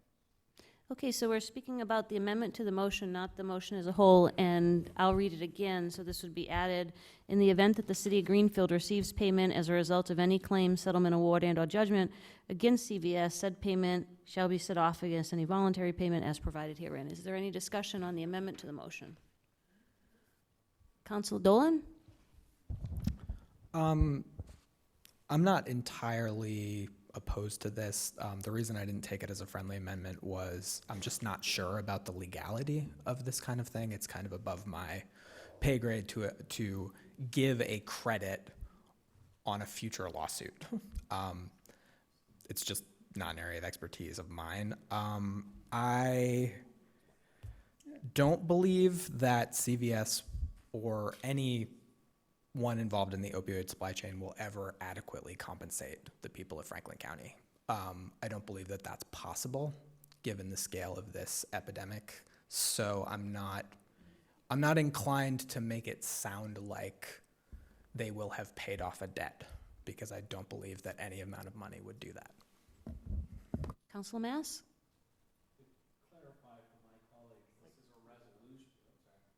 Clarify for my colleagues, this is a resolution, and the amendment has no further effect than saying that this is what the council would like to have happen, but it is in no way binding on anyone.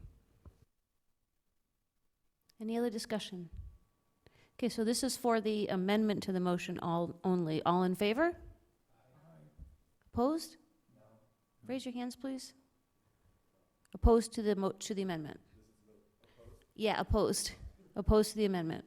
Okay, so the amendment passes. Abstain? One abstention. Okay, so now we're back to the motion as a whole. And the report from committee was positive, unanimous. Any other discussion? Councilor Wheeler and then Mass. I support this resolution in spirit. I think I told the recorder that I supported this resolution. Upon further reflection and considering that that CVS is already in litigation with the city, as I don't think I can support this. I don't see the efficacy at this time, so I'll be voting no. Councilor Mass. Well, I think I understand the spirit that this was offered in. I'll be honest, I think this is an exercise in self-flagellation and virtue signaling. I think that it is completely meaningless. I think CVS does not care what we say here as far as this goes. I also think it's completely inappropriate that we're passing this resolution without inviting CVS, particularly the local CVS, in to talk to the council. I believe that CVS is a good corporate citizen. They're one of the only 24-hour pharmacies in the county. The pharmacists at CVS are outstanding professionals who take care of many, many people in a whole wide variety of ways, many of which have nothing to do with the opioid situation.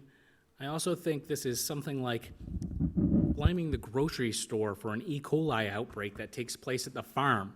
I think it's just absolutely outrageous that we're pointing fingers and we're trying to blame everyone.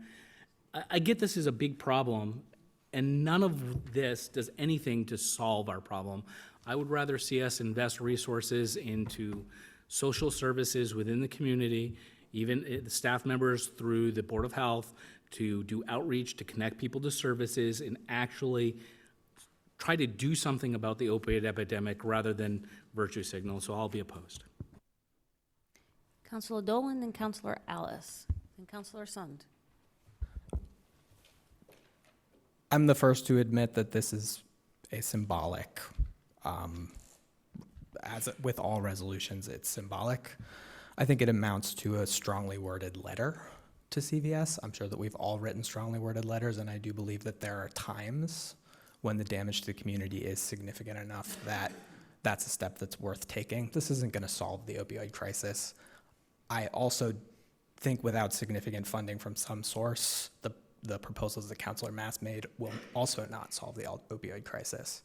I think it's incumbent upon us to identify all of the actors that participated in the supply chain that pumped opioids into our community and hold them all accountable, and this is one step.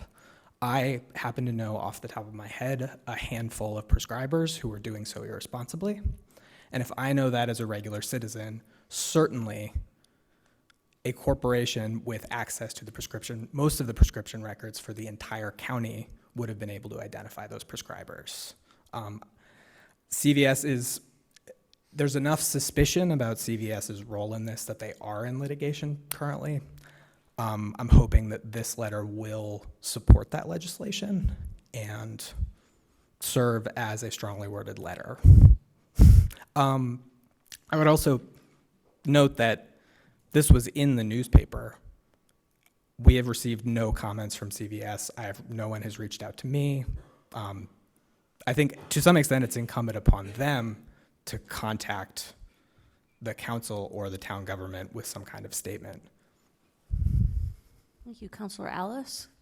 Yeah, I believe that this resolution is, the resolution itself is not flawed. Anyone can submit a resolution. I just don't see how this resolution is going to have any bearing on solving the opioid problem that we and every other community suffers from.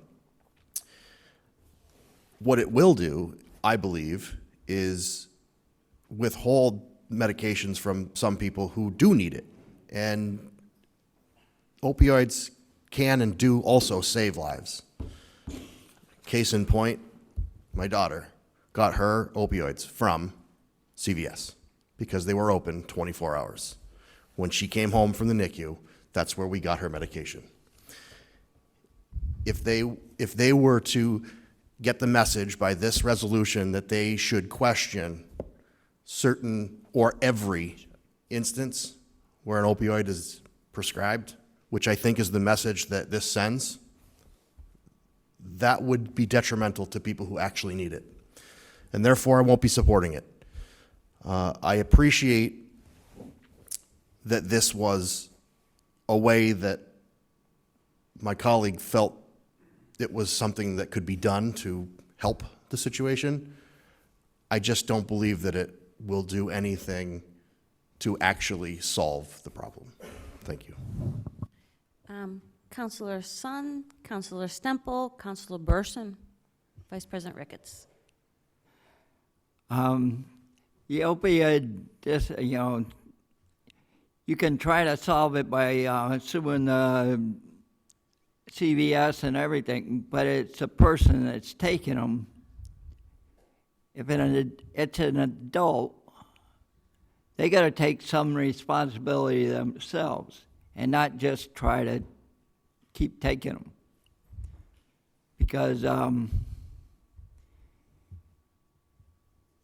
when I was in service, if I had kept taking the drugs they gave me, I wouldn't be sitting here now if I got hooked on them. There's a good point, like Brickett brought forward about his daughter. And he had enough responsibility to do what the doctor said and what needed to be done. But people as adults that know when they're taking too much and don't stop, then it's their responsibility and not CVS's. Councilor Stemple? Wow. Okay. I sit here on the council, and this isn't a story I tell lightly, but I've actually been overdosed on opioids before, and that was at the hands of a doctor. I was in a terrible car accident at 17 years old, and this was back in the day when they gave you morphine through a drip. And they changed my dosage, but they didn't change the timer on the drip. So I was coded out and given what I assume is Narcan. My narrative until, I would say, the last few years when Narcan became a thing, the narrative that I was told was something that reverses the side effects, almost like an EpiPen. But in fact, it was nasal Narcan. I remember coming back out of that experience, and it was the hardest thing I've ever had to do in my life. To this day, I have short-term memory loss. So I empathize with the families and the victims of the opioid crises, because we do have people suffering at the hands of pharmacists, at the hands of doctors, like myself, who was overdosed at the hands of a medical professional. And I'm not here to grandstand, so I won't name the hospital, but it was a local hospital.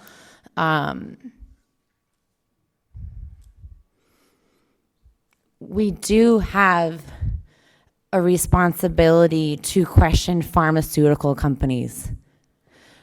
We do have a responsibility to question doctors.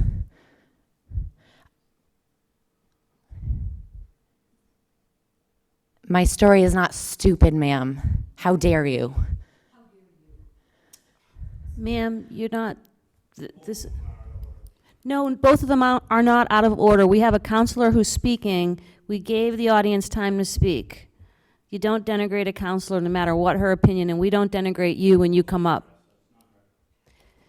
If you, Anyway, you back have to maintain order in this, or else I'm going to ask you to leave. We enjoy you being here, and that's why we postponed the executive session, so let's just keep it civil. And so being vulnerable here today, sharing my story,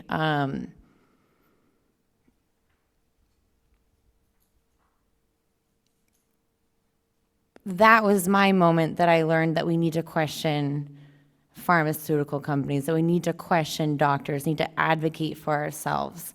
And watching this crisis spiral out of control, I was 17 years old. I didn't know what I was doing or clicking. I felt safe. I felt in control of that because there was somebody who knew more than me in a white coat telling me that they were taking care of me. And so I agree that we need to be questioning. And there's plenty of pharmaceutical companies who are being prosecuted right now because they need to do a better job of questioning.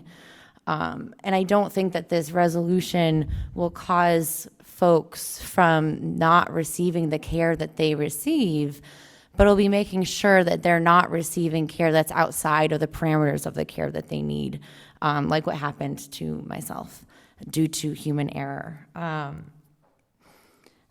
anyway,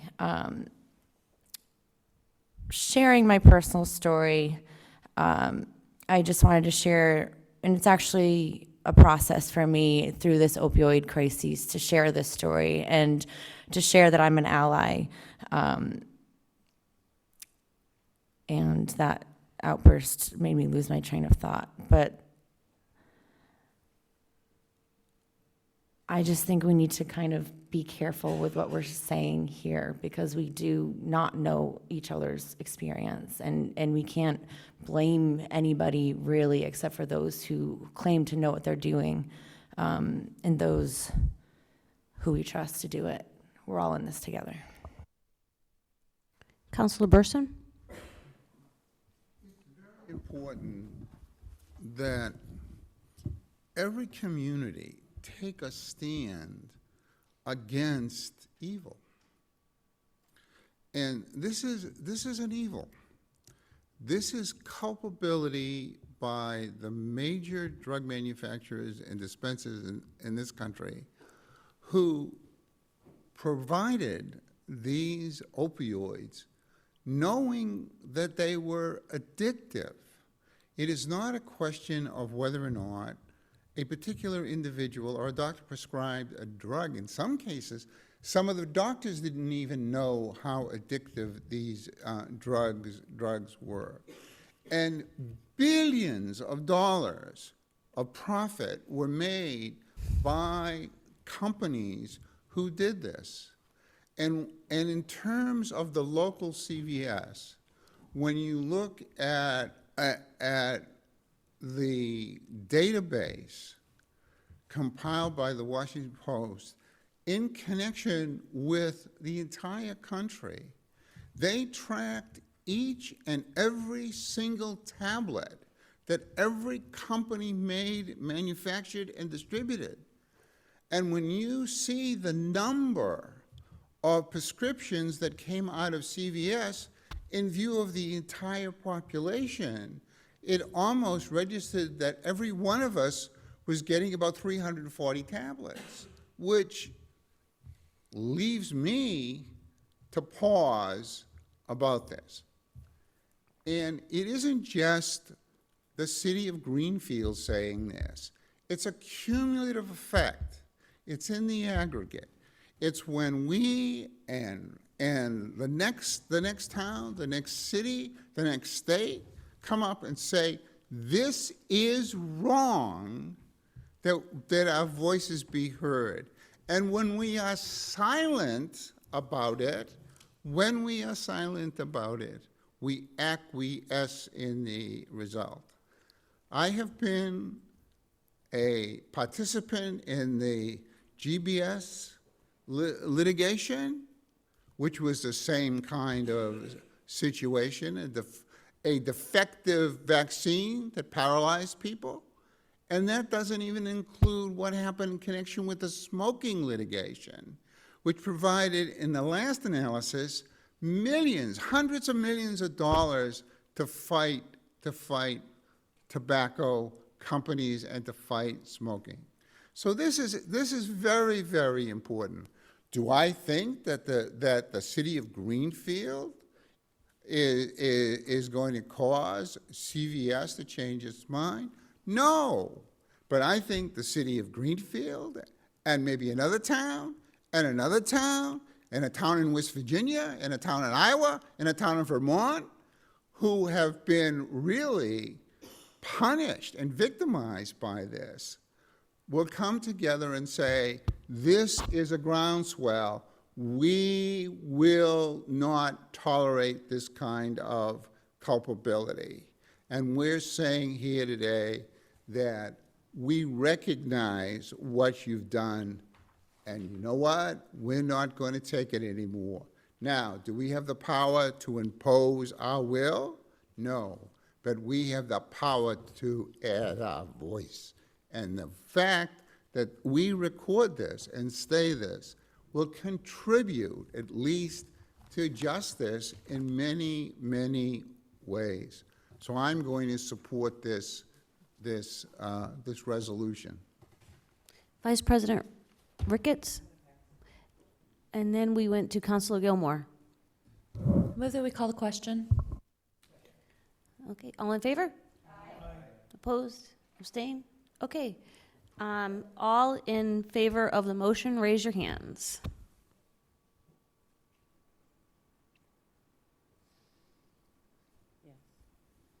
Opposed? Abstain? Motion carries. Councilor Stemple. I'm sorry, Councilor Hirschfeld. Really sorry. Thank you. Oh, I keep doing that. Should have been like. The city council moved the order to approve the resolution to accept the Mass Development Site Readiness Grant for the expansion of the I-91 Industrial Park. Okay, motion's been made and seconded. Report from committee. Positive recommendation. Okay. Councilor Mass. I'd just like to point out, as opposed to the previous resolution, this is a resolution that actually does something. It's targeted at an audience that not only wants but requires to hear from us. Any other discussion? Seeing none, all in favor? Aye. Opposed? Abstain? Motion carries.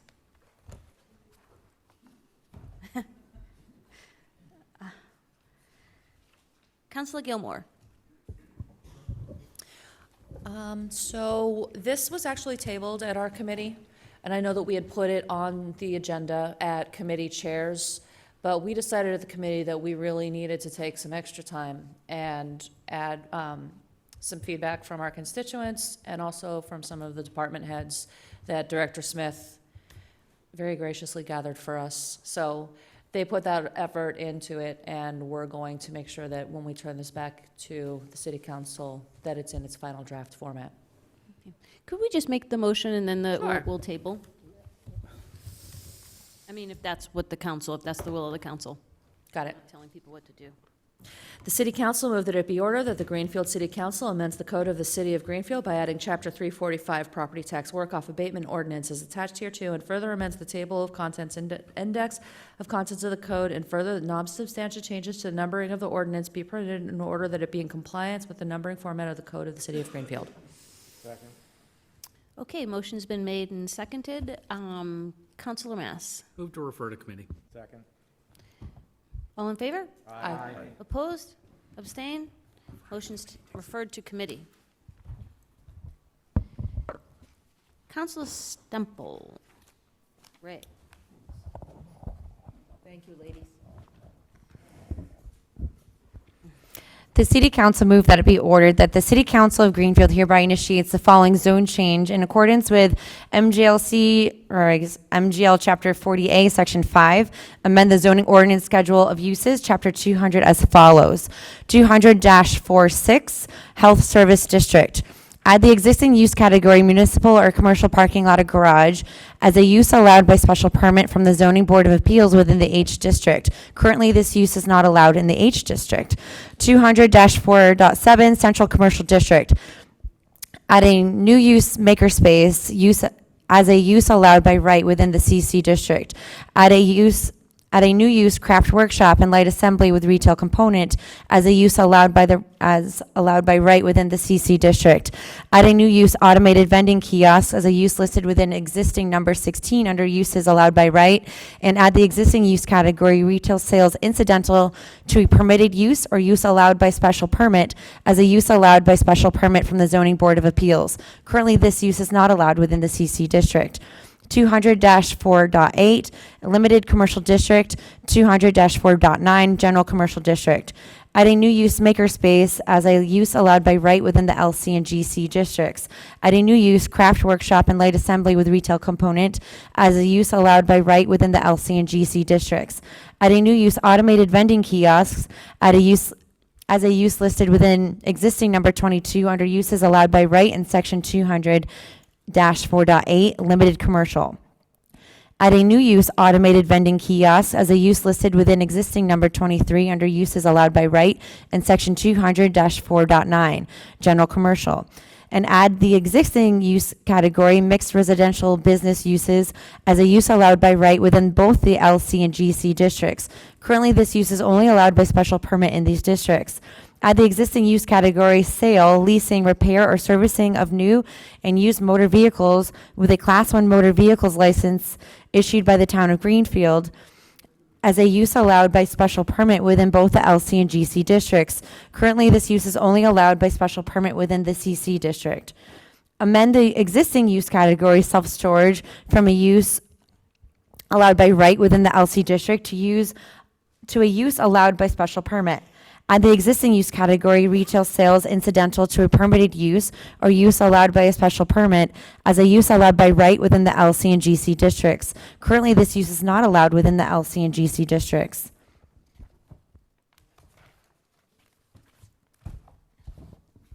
(200-4.10) Office District. Add a new use, makerspace, as a use allowed by right within the O District. Add a new use, craft workshop and light assembly with retail component, as a use allowed by right within the O District. Add the existing use category, mixed residential business uses, as a use allowed by special permit from the Zoning Board of Appeals within the O District. Currently, this use is not allowed within the O District. And add the existing use category, retail sales incidental to a permitted use or use allowed by special permit, as a use allowed by special permit from the Zoning Board of Appeals. Currently, this use is not allowed within the O District. 200-4.11 General Industry District. 200-4.12 Planned Industry District. Add the existing use category, greenhouse, nursery, or farm stand, where 50% or more of the products for sale have been produced on the premises, as a use allowed by right within the PI district, to be consistent with MGL Chapter 40A, Section 3. Excuse me. Add the existing use category, bus or railroad passenger terminal or taxi dispatch, as a use allowed by special permit from the Zoning Board of Appeals within the GI district. Currently, it is not allowed within the GI district. Add the existing use category, sale of leasing of motor vehicles, boats, farm implements, campers, or other vehicles or heavy equipment, as a use allowed by special permit from the Zoning Board of Appeals within the GI district. Currently, this use is not allowed within the GI district. Add the existing use category, sale, leasing, repair, or servicing of new or used motor vehicles with a Class 1 motor vehicle license issued by the town of Greenfield, as a use allowed by the special permit from the Zoning Board of Appeals within the GI district. Currently, this use is not allowed within the GI district.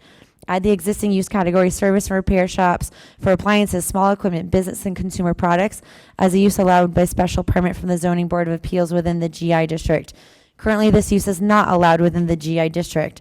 Add a new use, makerspace, as a use allowed by right within the GI and PI districts. Add a new use, craft workshop and light assembly with retail component, as a use allowed by right within the GI and PI districts.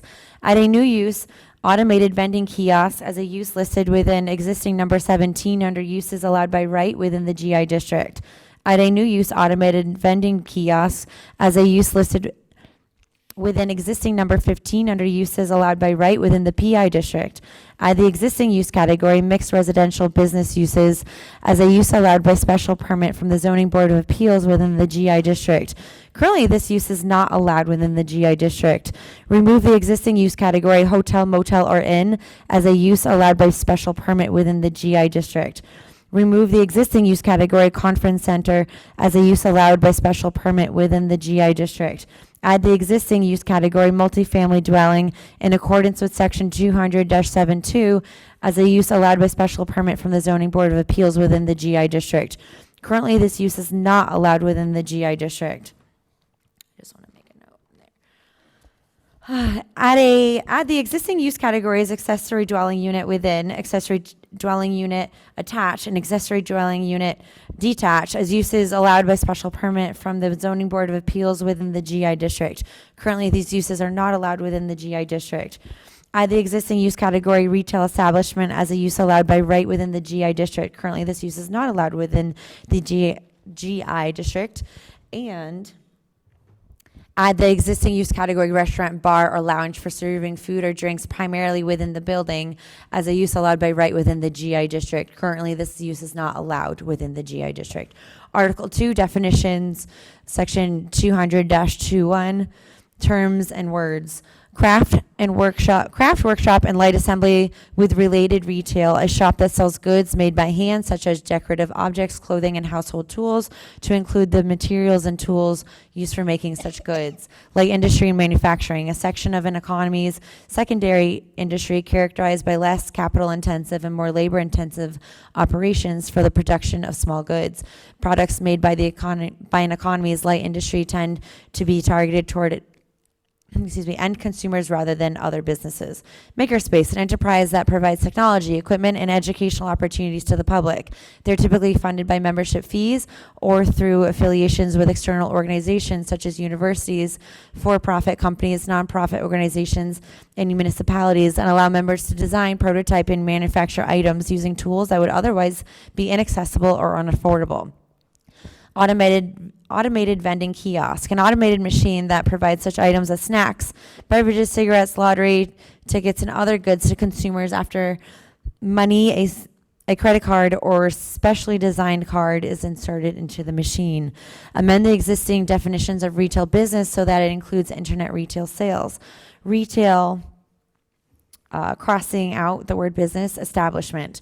Premises used for retail sale of goods for personal or business use to include internet retail sales, and also premises used for personal business or household services. Does not include retail businesses elsewhere defined or permanent or ongoing tag, yard, garage, or barn sales. And further amends the table of contents and index of the code. And further that non-substantive changes to the numbering of the ordinance be permitted in order that it be in compliance with the numbering format of the code of the city of Greenfield. Is there a second? Okay, this is just to initiate. All in favor? Aye. Is there any discussion to initiate? Councilor Mass? On the whole, I think this is largely good, and I had asked this to be tabled to this week so we had an opportunity to review and discuss. If we make initiation starts a clock. So if we're gonna make any changes, we need to make them now, or we have to start the public hearing process again. I would say that there are, on the whole, if this was submitted as it is, I would vote for it, right? I would vote for it to initiate it. I would vote for it to pass. I anticipate that. There are two minor things that I would like to engage my colleagues on. One is a very minor change, and that is under 200-4.1 General Industrial District. There's a removal of existing use category hotel, motel, or inn, and from the GI district. This is on the bottom of page 72. Yes, that's correct, 4.11. This is at the bottom of page 72. This is the 5th bullet point up. I have, first of all, these are the only two removal provisions right here in the entire thing. This is primarily an exercise in downzoning. However, I would prefer to leave in, the word or in, out. I'd prefer to strike that, and in is something similar to a bed and breakfast, and while that GI zone does not necessarily lend itself to a hotel or a motel, there's a very unlikelihood that anyone would ever want to put one of those there. I think it is likely, particularly on Montague City Road, that someone might want to put an in. And so, as a first measure, I'd move to amend by striking the word or in. Is there a second? Second. Okay, so amendment has been made to strike the word or in on the 5th point above on 4-11. Councilor Wheeler? This amendment is based on the assumption that once the clock is started on this process, that no changes can be made. However, the Mass General Law, I believe, directs that no substantive changes can be made, and I fail to see how changing 2 words out of God knows how many, Counselor Stemple maybe knows, makes a difference one way or another. Counselor Dolan? I recall that we referred this to committee last time. I'm just curious which committee. I'm disappointed it didn't come to EDC. I thought it did go to EDC. Oh, you know what? We are initiating it first, and then where it's going to go to committee. That's the process we've usually followed, is to initiate and then it goes to committee. So why didn't we initiate last month then? Because of the timing. There was a timing issue, and we had discussed it at committee chairs. But I recall a justification that we might want to make changes in the committee, and once it's initiated, substantive changes are not allowed. So sending it to EDC at this point doesn't seem useful.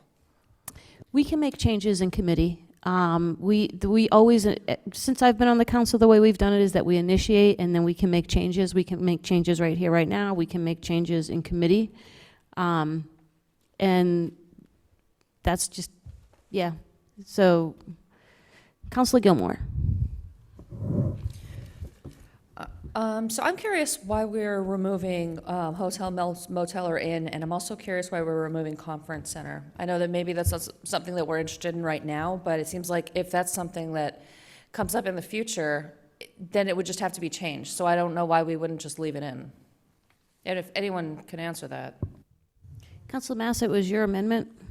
Well, so The inn if part. if you look at where the GI zone is, it's essentially in precinct 3, which Councilor Alice represents, primarily along Wells Street, which has been rezoned a number of times to accommodate various uses, but I think the planning board probably thought it was very unlikely that a motel, it's not a major access point for vehicular traffic, so I think they thought a motel or hotel or conference center would not likely locate there. The same is true of the other locations, which are up on Wisdom Way, which is essentially the fairgrounds and the cemetery across the street. There's another portion at the beginning of the entryway to Greenfield from Montague along Montague City Road. And I suspect that the planning board, I haven't heard from them yet, but I suspect they thought these are not major points of travel, and it's not likely that there would be enough traffic to support that. That's why I'm not opposed to those removals, just the inn, which doesn't require the same amount of vehicular travel. Councilor Alice? So, as Councilor Mass pointed out, I do represent Precinct 3, obviously, where there is a very long general industrial area, and there are some buildings there that could, in fact, be used as inns. Under the definition of what an inn is. And specifically also to Councilor Gilmore's point, conference centers, because they're large industrial buildings that are empty that people have purchased and they sit idle and they can't really do anything with them. So I guess my main point was a substantive change is defined by the person who's saying it's a substantive change for the most part. And I can guarantee you that if someone wanted to put an inn there and they said, well, wait a minute, they took out, or they added a word that is what I want to do, and now I can't do it, that they would say, that's a substantive change, so you need to go back to the drawing board. So I don't see why or how it hurts to have the discussion here and do it before it goes to committee and before we start the clock, because Lord knows we have had plenty of instances where we needed multiple meetings and multiple legal opinions as to whether we can or can't do something when it comes to a zoning change. So rather be safe than sorry on this, and it seems like a relatively small change to make prior to going to committee and prior to initiating. I also did, as Councilor Dolan said, thought this was going to be going to committee to be hashed out prior to getting here, but maybe I was confused as well. Thank you. Councilor Wheeler? I spoke at committee chairs in favor of initiating rather than putting it through. And my reasoning is that in deference to the months of discussion and deliberation that the planning board took around every single one of these changes in the use schedule, I find it to be I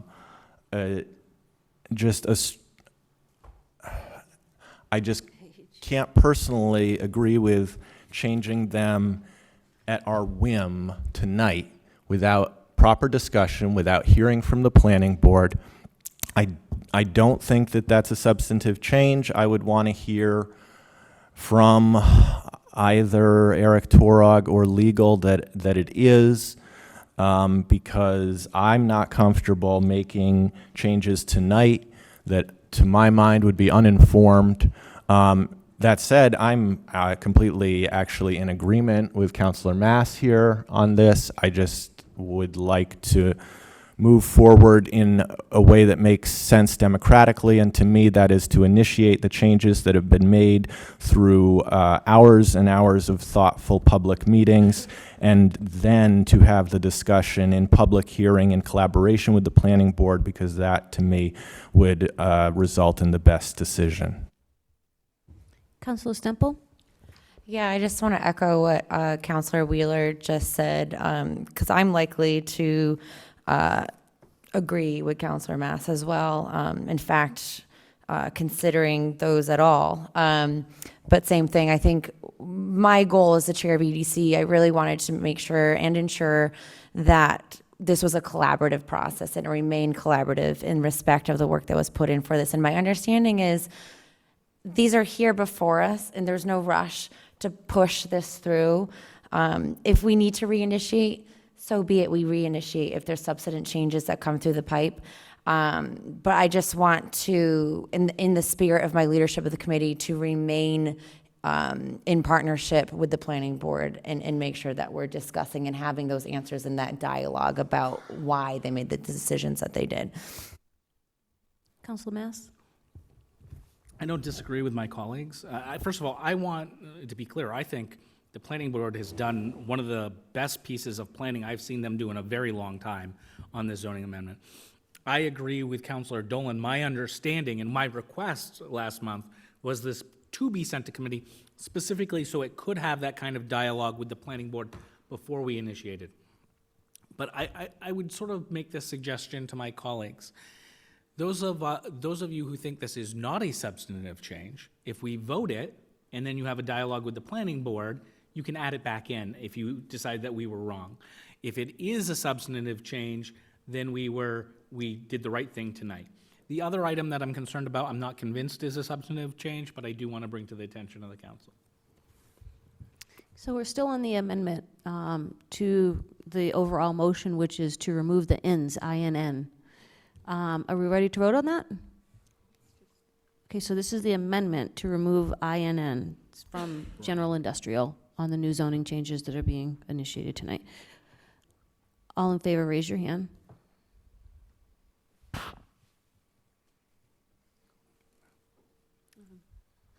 The motion fails. Okay, so back to the overall. Council Mass. I don't typically go to EDC, to a lot of those EDC meetings now that I'm on the committee, so I just want to, I know you'll bring that concern to them, and hopefully we'll get an opinion that it's a non-substantive change.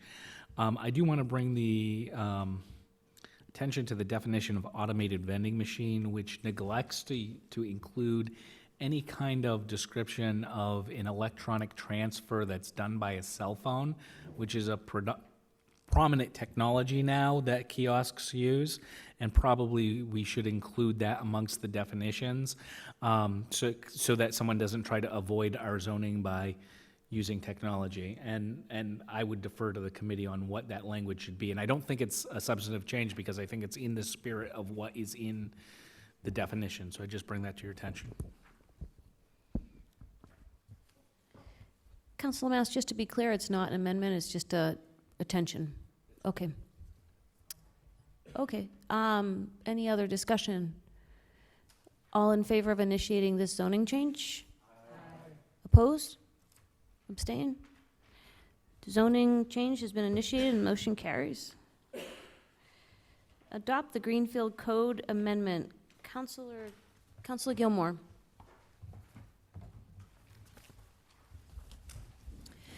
The City Council move that it be ordered that the following ordinance are hereby voted in order. The following orders number are affirmed, adopted, and ratified as of the date approved as listed below and shall have full force and effect as of the date approved. FY 18-004, Chapter 566, Veterans Assistance Fund, council approval, November 15th, 2017.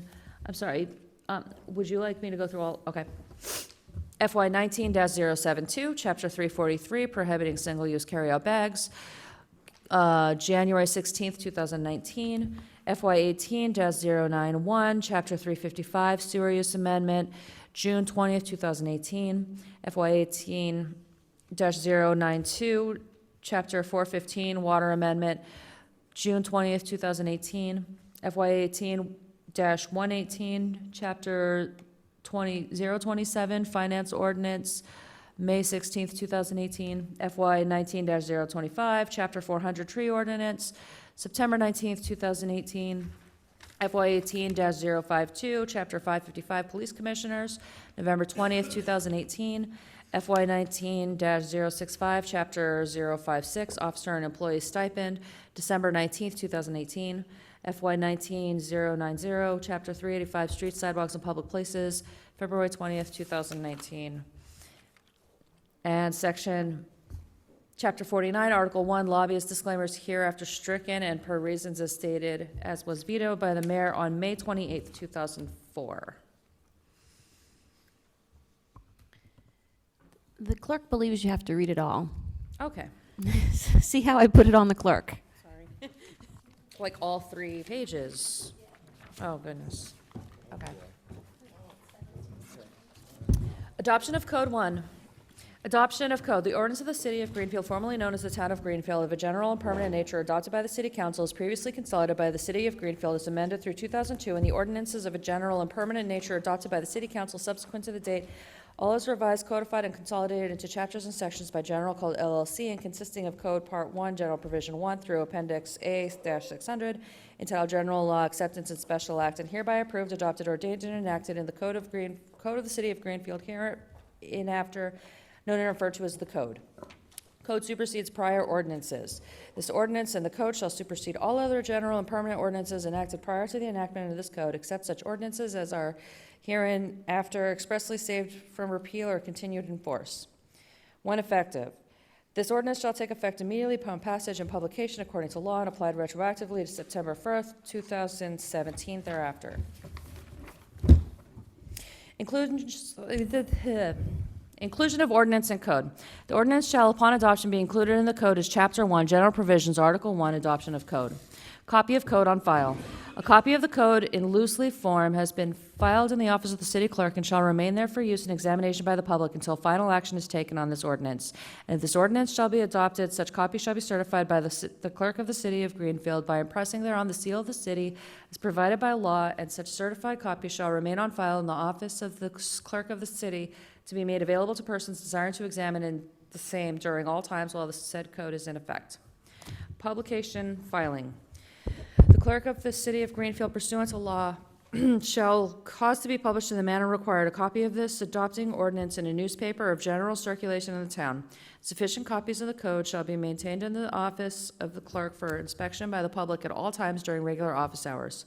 The enactment and publication of this adopting ordinance, coupled with the availability of copies of the code for inspection by the public, shall be deemed held and considered to be due in legal publication of all provisions of the code for all purposes. Amendments to code. Any and all additions, amendments, or supplements to the code when passed and adopted in such form as to indicate the intent of the city council to make them a part thereof shall be deemed to be incorporated into such code, so that reference to the code of the city of Greenfield shall be understood and intended to include such additions and amendments. Whenever such additions, amendments, and supplements to the code shall be adopted, they shall therefore be printed and as provided hereunder, inserted in the loose leaf book containing the said code as amended and supplements thereto. Inclusion of new legislation prior to adoption of code. All ordinances of general and permanent nature adopted subsequent to the date given in subsection 1 and prior to the effective date of the ordinance given in subsection 3 are hereby deemed to be part of the code and shall, upon being printed, be included therein. Attested copies of all such legislation shall be temporarily passed in the code until printed supplements are included. Copy to be kept up to date. It shall be the duty of the clerk or someone authorized and directed by her or him to keep up to date the certified copy of the code required to be filed in, should we say his or her office, for the use of the public.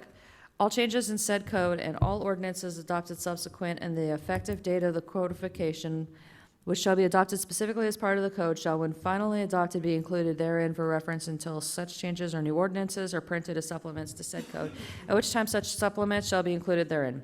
Altering or tampering with code, penalties for violation. It shall be unlawful for anyone to improperly change or amend by additions or deletions any part or portion of the code, or to alter or tamper with such code in any manner whatsoever which will cause the law of the city of Greenfield be misrepresented thereby. Anyone violating this section of the ordinance shall be subject upon conviction to a fine of not more than $300. Severability. Severability of code provisions. Each section of the code and each part of each section is an independent section or part of a section, and the holding of any section or a part thereof to be unconstitutional, void, or ineffective for any cause shall not be deemed to affect the validity or constitutionality of other sections of parts thereof. Severability of ordinance provisions. Each section of this ordinance is an independent section, and the holding of any section or part thereof to be unconstitutional, void, or ineffective if any cause shall not be deemed to affect the validity or constitutionality of any other sections or parts thereof. Repeal of ordinances. All ordinances or parts of ordinances of a general and permanent nature adopted and enforced on the date of adoption of this ordinance and being inconsistent with any ordinance contained in the code and hereby repealed as of the effective date of the adopting ordinance, except as hereinafter provided. Ordinances saved from repeal. The adoption of this code and the repeal of ordinances provided in subsection 12 of this ordinance shall not affect the following ordinances, rights, and obligations, which are hereby expressly saved from repeal. A, any ordinance adopted subsequent to September 1st, 2017. B, any right or liability established, accrued, or incurred under any legislative provision prior to the effective date of this ordinance, or any action or proceeding brought for the enforcement of such right or liability. C, any offense or act committed or done before the effective date of this ordinance, violation of any legislation provision, or any penalty, punishment, or forfeiture which may result therefrom. D, any prosecution, indictment, action, suit, or other proceeding pending, or any judgment rendered prior to the effective date of this ordinance brought pursuant to any legislative provision. E, any franchise license, right, easement, or privilege hereto granted or conferred. F, any ordinance providing for the laying out, opening, altering, widening, relocating, straightening, establishing grade, changing name, improvement, acceptance, or vacation of any right-of-way, easement, street, road, highway, park, or other public place, or any portion thereof. G, any ordinance or resolution appropriating money or transferring funds, promising or guaranteeing the payment of money, or authorizing the issuance and delivery of any bond or any other instruments or evidence of the town's indebtedness. H, ordinances authorizing the purchase, sale, lease, or transfer of property or any lawful contract or obligation. I, the levy or imposition of taxes, assessments, or charges. J, the dedication of property or approval of preliminary or final subdivision plats. Sorry. K, any ordinance providing for salaries or compensation. L, any ordinance related to traffic or parking. Changes in previously adopted ordinances. A, in compiling and preparing the ordinances for adoption and revision as part of the code, certain grammatical changes and other minor changes were made in one or more of said ordinances. It is the intention of the city council that all said changes be adopted as part of the code as if the ordinances so changed had been previously formally amended to read as such. B, in addition, the following changes, amendments, and revisions are made herewith to become effective upon the effective date of the ordinance. Chapter and section number references in Schedule A attached here to and are the ordinances that have been renumbered and appear to the code. Is there a second? Report from committee? This was unanimous positive, except I did notice up here we were talking about, we were saying her or him, referring to the clerk, and then later in the paragraph said her. So maybe we should just change that. That would be my suggestion. Okay, we made a note of it for its friendly amendment. Yep. Thank you, Councilor Burson. Is my understanding that you did this?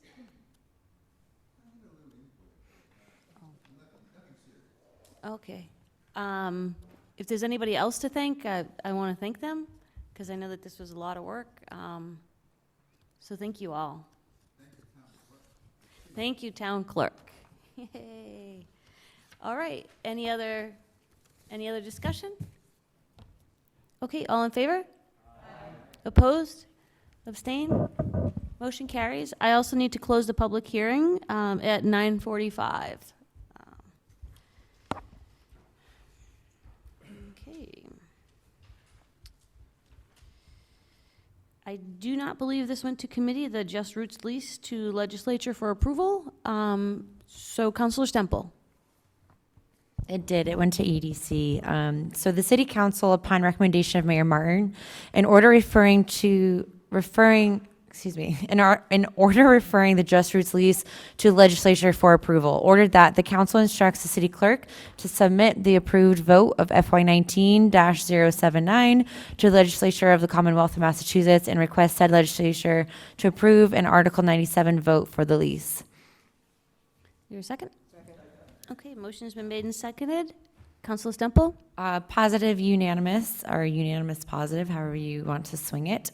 So essentially, this is the culmination and the final step to the vote that we passed earlier this year, which puts forth the lease and gets that process underway. So I encourage my colleagues to support this tonight. Councilor Son? I think this is a no-go, it's a go all the way.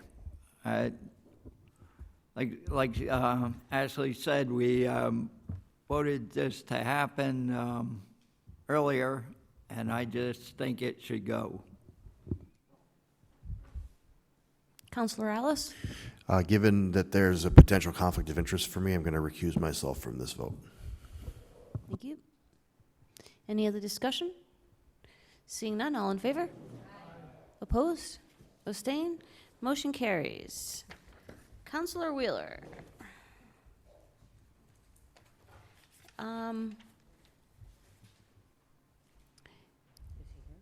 Is he here? I see his stuff is still here. Councilor Dolan, why don't you take it? I believe it's your motion. It's not your motion. 132.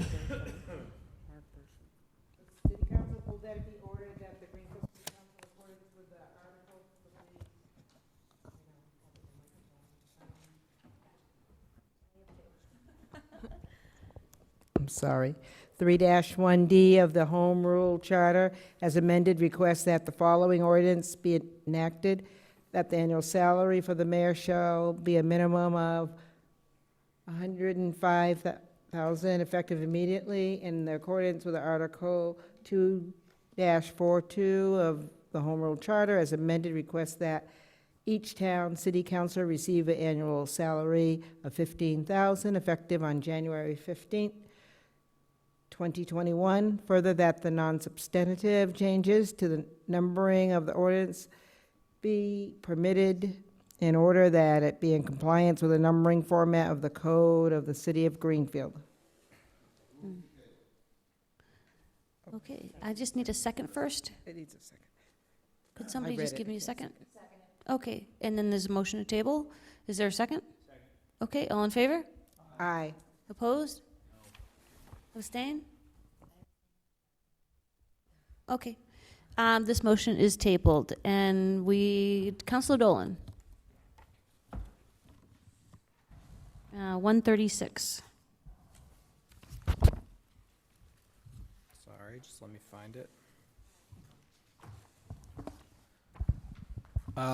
Move that it be ordered that the Greenfield City Council amend the code of the City of Greenfield as written in the strike-through attached hereto Chapter 56, Article 7, Stipend for School Board Members and City Councilors, Section 18, Annual Stipend effective January 1st, 2023, and further that non-substantive changes to the numbering of the ordinance be permitted in order that it be in compliance with the numbering format of the code of the City of Greenfield. Motion's been made and seconded. Report from committee. So we actually didn't take this up, and we are waiting for a vote from the school committee on this, so I would actually motion to table right now. Okay, all in favor? Aye. Opposed, abstained? Motion tabled. So this, we were required to put this on the agenda because I wasn't here at the last regular city council meeting, but it was my understanding that this was tabled? Three counselors objected to. That's right, 3 counselors objected to. Actually, Councilor Dolan, I believe that this was your motion on page 138 from the last city council meeting, and because 3 counselors rejected it, we do have to bring it up again. So I'm going to let you read it. Sorry. It's okay. Move that it be ordered that the Greenfield City Council place a non-binding resolution on the November ballot on the French King Highway zoning amendments.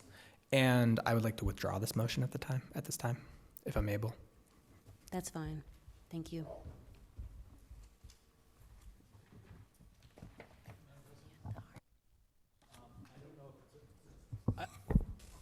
As a point of order, I don't know if it's appropriate for me to move for us to enter into executive session as read prior. I don't know if we still have council present with us. I would so move. Yeah, actually, I think it would be best, though, if we could get through everything here and then go into executive session if the council chooses to do so, just so that we could adjourn in executive session. First reading? Yeah. Yeah, so we do. Withdraw my motion. Sure. Presentation of petitions and similar papers. Does anybody want to do a report from committee? No? Unfinished, yes, Councilor Stemple. I'm sorry about that. So we just wanted to give the council and perhaps anybody who's still watching at home an update from the Economic Development Committee, and perhaps using this moment to give a little bit of a plug for a survey that we're conducting, the Greenfield Businesses Survey, sponsored by the Economic Development Committee in partnership with both the GBA as well as the Franklin County Chamber of Commerce. And I so appreciate their partnership in distributing this survey to their constituencies. The goal of this survey is to, follow up on the economic development panel we had back in August.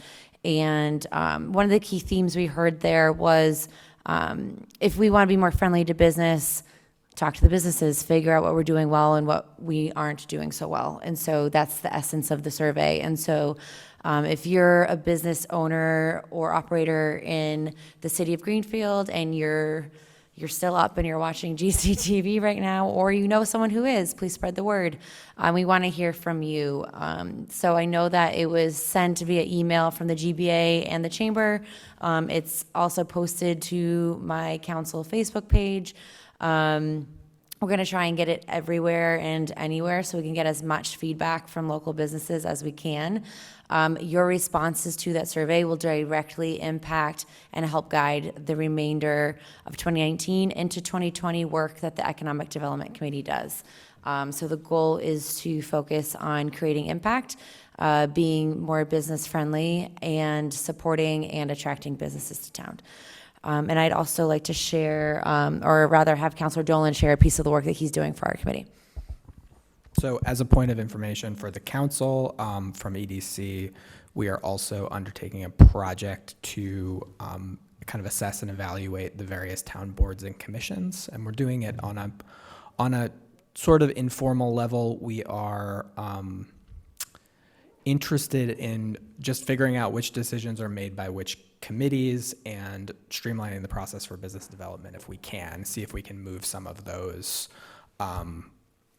move some of the decision-making process into outside of a formal committee meeting, or otherwise find steps that we can take to streamline the process and make the work easier both for the members of those committees and also for the businesses and citizens who deal with those committees.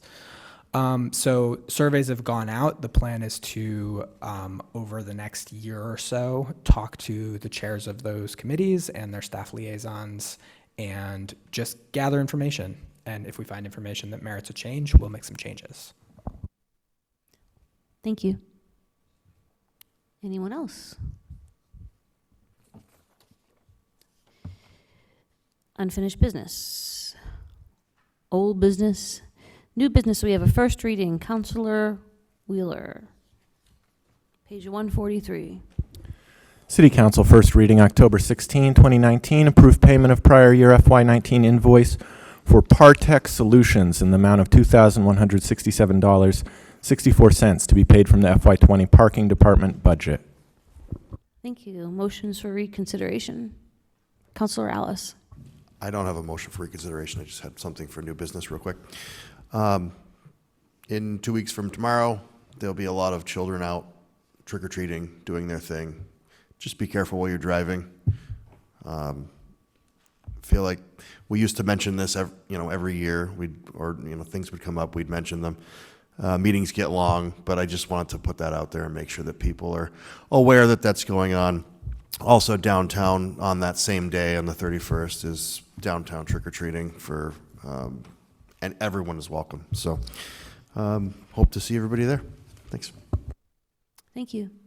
Okay, so just so that everybody knows, if we do go into executive session, we're not coming back.